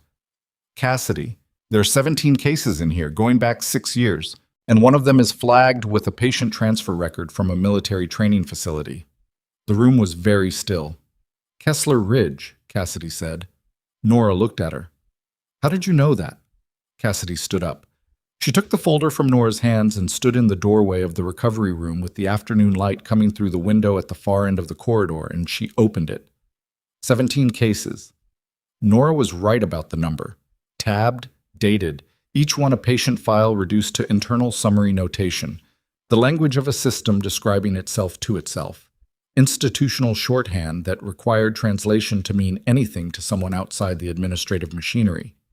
She translated fast. The first 6 cases were what she'd expected from Quarry's description: adverse events reclassified, complication language softened, the kind of documentation revision that was individually defensible and collectively damning. She moved through them in the way she moved through lab panels, reading for pattern rather than detail, building the picture. The 7th case stopped her. It was a transfer record. Military patient, classified designation, admitted through a civilian facility for post-incident care following a training accident at a remote installation. The installation was listed by a code designation she didn't recognize, but the date was 6 years ago, and the incident category was the specific bureaucratic phrase used for events that produced injuries under circumstances that were not supposed to produce injuries. Kessler Ridge used a different code designation in different documentation streams. She had learned that 3 years into her civilian career, when she'd tried to request her own service records and found the trail split into 3 separate filing systems, depending on who was asking. But the patient identifier in this file, a numeric string that military records used in place of names for classified transfers, matched the identifier in her own field assessment notes. The notes she had kept, the notes she had given to Reyes 4 hours ago. Darian Wolfe had been admitted to a civilian facility for follow-up care after Kessler Ridge. And Pullman, or someone using Pullman's administrative access, had touched that record. She read what the touch had done. The original transfer documentation included a referral flag, prior field medical intervention noted, recommend review of informal treatment record for complete surgical history. Someone had gone into the system and reclassified that flag as administrative error, removed it from the active record, left the notation that the flag had existed buried in a sub-file that would not appear in a standard records pull, only in the kind of comprehensive audit that the OIG investigation would generate. If that flag had remained active, Any surgeon treating Darian Wolf in any subsequent facility would have known to look for the prior repair. They would have requested the field documentation. They would have found it, or found the absence of it, and known to ask. Instead, Reyes had gone into surgery this morning without that context, and only the accident of Cassidy being in this building, the specific improbable chain of a dog stopping in a hallway and a patient remembering the voice of a medic who'd talked him through a night 6 years ago, had put the right information in the right hands before the wrong cut was made. She closed the folder. She stood very still for a moment. Nora was watching her. "How bad?" Nora asked. It was the question everyone kept asking her. She was getting tired of the answer being as bad as it was. "Someone altered a military medical transfer record to remove a referral flag," she said. 6 years ago. I don't know yet if Pullman did it himself or if his administrative access was used by someone else, but the alteration is documented in this file, which means whoever put this folder together has already traced the access log. Which means they've had this for a while, Nora said. Which means this didn't come from nowhere. Cassidy looked at the folder. Someone has been building this case. They sent it here today because today was when it became relevant in a way that couldn't be ignored. Nora was quiet. "Who?" she said. Cassidy thought about the federal badge. She thought about 4 months of monitoring. She thought about the specific timing of Quarry's appearance. Not at midnight when Darian arrived, not at 9 when Okafor submitted the JAG request, but at 12:57, just before Reyes came out of the OR with information that connected every piece of the last 6 years into a single continuous line. "I think the OIG has had this folder for a while," she said, "and I think they needed someone inside the building to give a statement that made the contents legally usable." She looked at Nora. "They didn't come here because of last night. They came here because last night finally gave them what they needed to move." Nora stared at her. "So they were waiting for you." "They were waiting for the situation," Cassidy said. "I happen to be the situation." She walked back into the recovery room. Okafor read the file standing at the window. He read it the way she had, fast, for pattern, not pausing except once, at the 7th case, where he stopped and read the same paragraph twice. Then he closed it. He looked at Darian, who was awake again. The post-anesthesia softness mostly gone now, replaced by the focused attention that seemed to be his baseline state. "Someone altered your transfer record," Okafor said. He said it directly, without cushioning, because Darian was the kind of person that cushioning insulted. 6 years ago. Removed a flag that would have ensured any subsequent treating physician had access to your full surgical history. Darian was quiet for 4 seconds. "How many subsequent procedures have I had?" 2, both at military facilities. And neither team had the flag. Neither team had the flag. Darian looked at the ceiling. The monitor ran steady above him. Ranger, at the foot of the bed, had lifted his head and was watching the room with the alert stillness of an animal that read human tension accurately and was waiting to understand what it meant. "The procedures went fine," Darian said. "They did," Okafor said. This time it almost didn't. The almost sat in the room. Cassidy watched Darian process it. Not the fear of what had almost happened, because she didn't think fear was the primary register for him, but the tactical reality of it, the understanding that a system he had trusted had a gap in it that had been created deliberately, and that the gap had followed him for 6 years without his knowledge. "I want to know who did it," he said. "The OIG investigation will determine that," Okafor said. "How long?" "Months. Possibly longer, depending on what the access logs show and whether it goes federal." He paused. "It will go federal." Darian accepted that with a nod that was not satisfaction and was not resignation but was something in between. The acknowledgement of a person who understood that some processes couldn't be accelerated without breaking the thing you were trying to build, and who had enough experience with institutional accountability to know that the alternative to waiting was worse. He looked at Cassidy. "You knew something was wrong with the record," he said. "When you gave Reyes the notes, you knew the flag should have been there." "I knew the referral should have generated follow-up documentation," she said. "I didn't know it had been removed. I just knew it wasn't in the system, and I knew why that mattered. You kept the notes because you didn't trust the system to keep them." I kept the notes because I keep good notes, she said, and this time when she said it, she could hear herself saying it as the shortened version of the real answer, and so could he. Why? He asked. The real reason. She looked at him. He was post-surgical and running on limited reserves and still asking the question precisely, which was simply who he was. Because I'd already watched the system lose something important once, she said. Early in my service, a patient whose history didn't make it through a transfer and who was treated without context and who had a complication that the context would have prevented. Nobody was held responsible for it. It just happened, and then it was documented as an unforeseeable outcome, and that was the end of it. She paused. I decided after that I would keep my own records. Whatever I documented, I kept a copy. Not because I was planning to use it, just because I knew that someday the official version and the accurate version might not be the same thing. He held her gaze. That's not just good notes, he said. That's not trusting the institution more than it's earned. No, she agreed. It's not. P.M. Corey came to the recovery room at 6:30 p.m. with Vas Kine and a third person. A man in his early 50s with the kind of background presence that meant he was the most senior person in the room and had decided not to lead with that.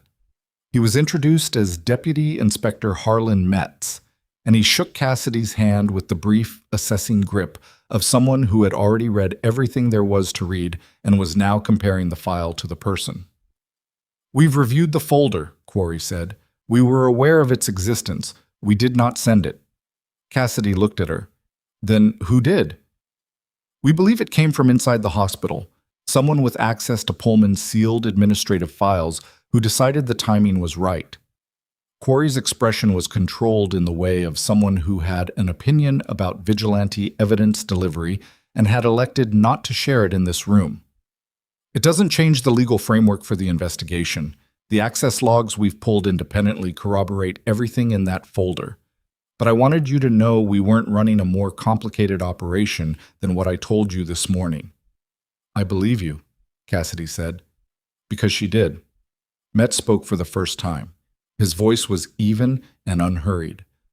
Nurse Marsh, what happened in this facility over the last 18 hours is going to be part of a federal investigation that will take considerably longer to complete than anyone in this building would prefer. In the meantime, I want to be clear about what the current evidentiary picture shows. He looked at her steadily.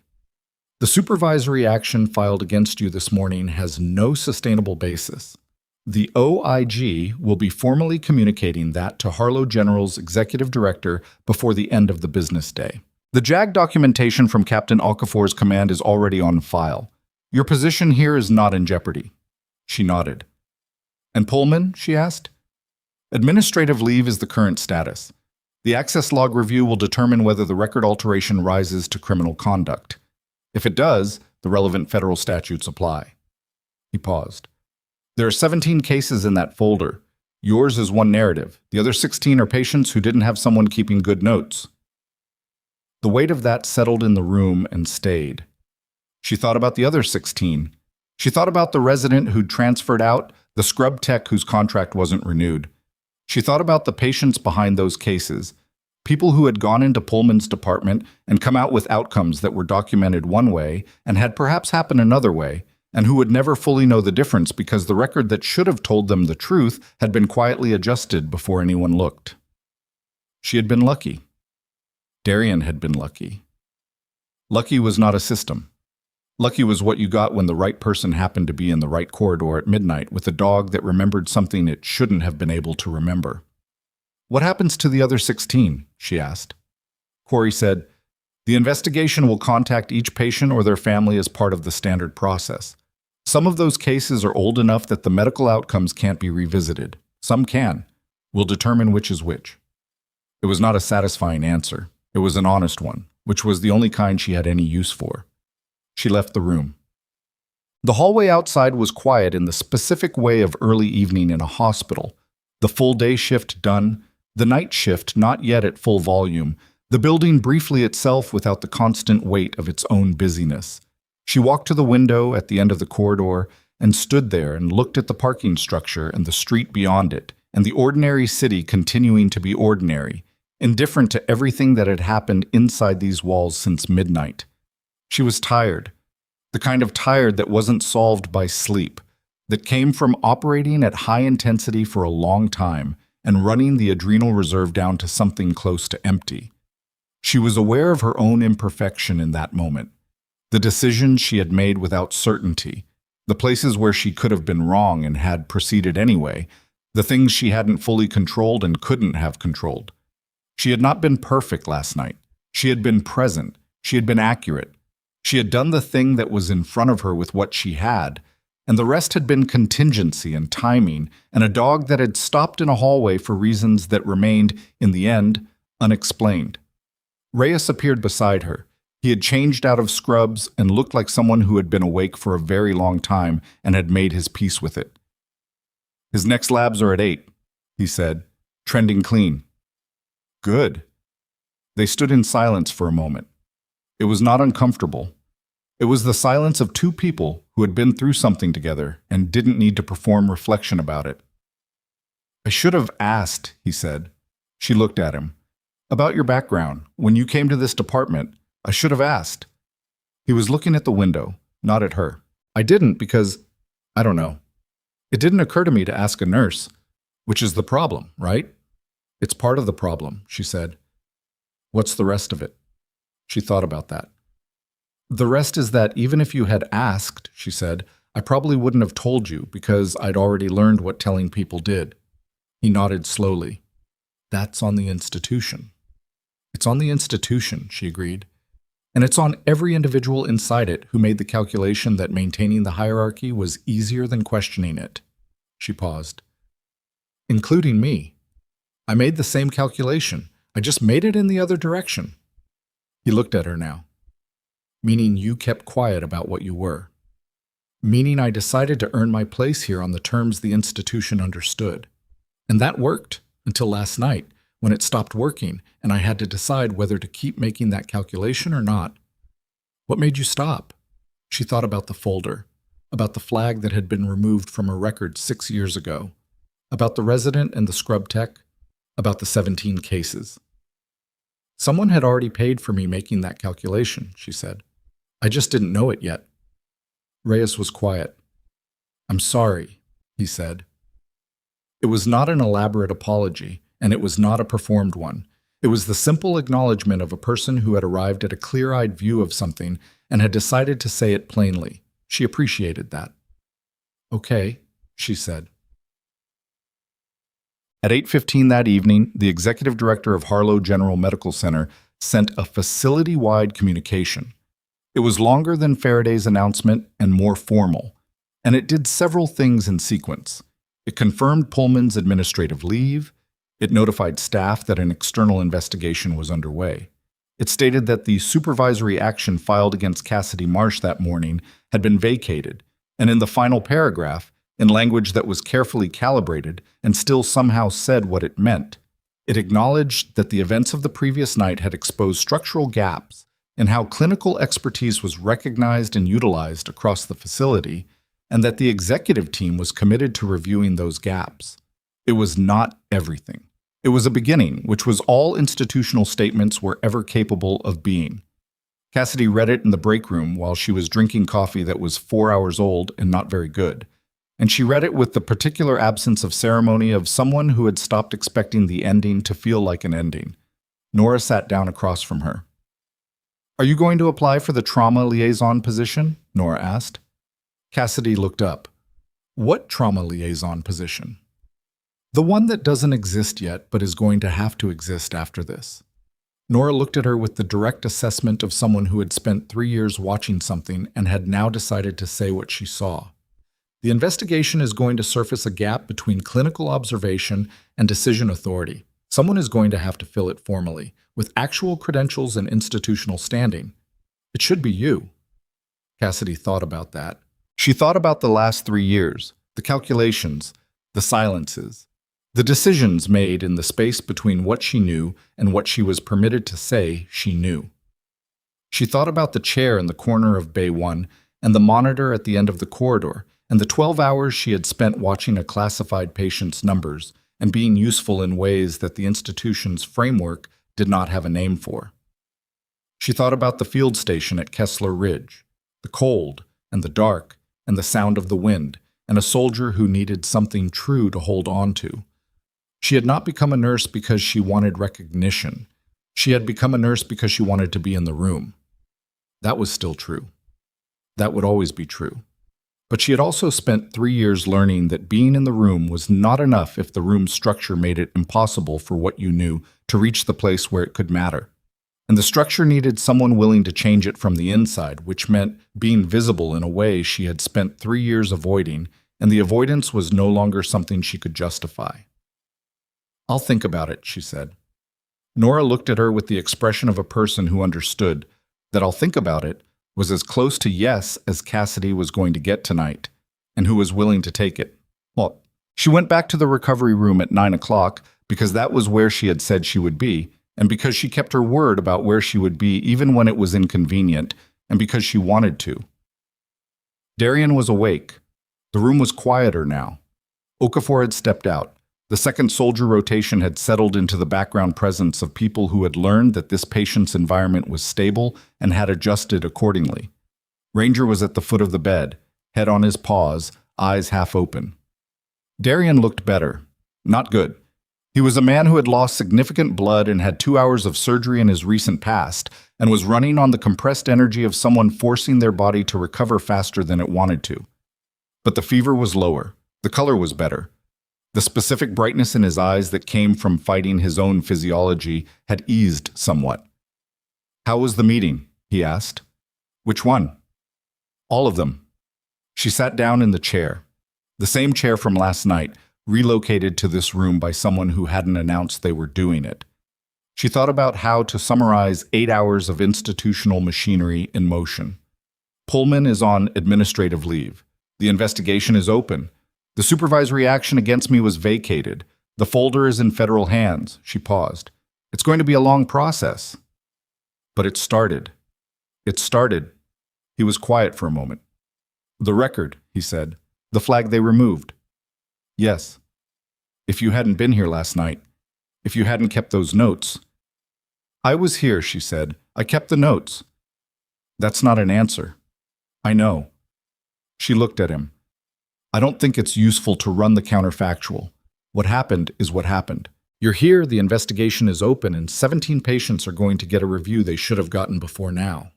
He absorbed that. "Do you know what I kept thinking about in the OR?" he said, before the anesthesia hit. "What?" "That road trip, Pacific Coast Highway, broken AC." He almost smiled, and this time it completed. "I kept thinking about it. I figured if you talked me through one bad night, you could talk me through another one." She felt something in her chest that was not a clinical observation and that she did not immediately try to name. "You don't need me to talk you through things," she said. "No," he said, "but it helps." They were quiet for a while. The monitor ran its steady line. Ranger breathed slowly, in and out, the uncomplicated sleep of an animal that had done its job and knew it. She thought about the last 22 hours and what they had cost and what they had produced and the gap between those two things, which was smaller than it could have been and larger than it should have been, and which was, in the end, just the shape of what it looked like when things went as right as they were capable of going in an imperfect system with imperfect people inside it. She thought about the resident who had transferred out, the scrub tech whose contract ended, the 6 years of a flag missing from a record. She thought about the 16 other patients and what the investigation was going to find. She thought about the shift she had covered for Rivera, the stomach bug, the 2-hour late arrival at Kessler Ridge, and the accident she had walked into, and the soldier she had stayed beside until morning because there was no one else to do it, and she was there, and that was the only reason required. You didn't get to know, most of the time, whether showing up made a difference. You showed up because the alternative was not showing up, and you had already decided a long time ago what you were going to be when it counted. The decision wasn't made once. It was made over and over, in the small choices and the medium ones, in the notes you kept when no one told you to, and the corner of the room you sat in when someone told you to leave, until one night everything converged and the decision you had been making for years was suddenly visible to the people who hadn't been watching. That was not heroism. That was just the long, unglamorous work of being the person you decided to be before anyone was paying attention. Darian fell asleep sometime after 10, between one sentence and the next, his body finally asserting the authority it had been patient about. She sat with the quiet and the monitor and the dog and thought about the trauma liaison position that Nora had described, the one that didn't exist yet. She thought about what it would mean to make herself visible in the way that position would require, to put her name and her history and her credentials into the institutional record rather than keeping them in the careful archive of her own judgment. She thought about how much she didn't want to do it, and about the 17 cases in the folder, and about the resident who had left and the scrub tech who hadn't been renewed, and about what it might mean for the next person who walked into a bay, knowing something that the framework had no room for. You stayed quiet because silence was safe. And then one day you discovered that the silence had a cost you hadn't been paying yourself, and you had to decide whether knowing that changed anything. It changed things. She would make the calls tomorrow. She would sit in the rooms that needed sitting in and say the things that needed saying and spend the next year being more visible than comfortable, because visibility was the price of being useful in the way this place needed someone to be useful. She had been in the room. Now she was going to build one. At 11:47 p.m., almost exactly 24 hours after the black vehicle pulled into the loading dock, Cassidy Marsh walked out of Darian Wolf's recovery room and down the corridor toward the East Wing nurses' station, where the night shift was running, and there were patients who needed someone to be present and attentive in the specific way that presence and attention were the whole job. Ranger watched her go from the doorway. The handler stood beside him, not giving a command. The dog didn't move until she rounded the corner. Then he turned, walked back to the foot of the bed, circled once, and lay down. Some things you couldn't explain. You just knew them, the way certain animals knew them. Not because someone told you, but because you had been paying attention when it mattered, and paying attention was how you learned to recognize what was real before the rest of the room caught up. Cassidy Marsh had been paying attention for a long time. The room had finally started listening.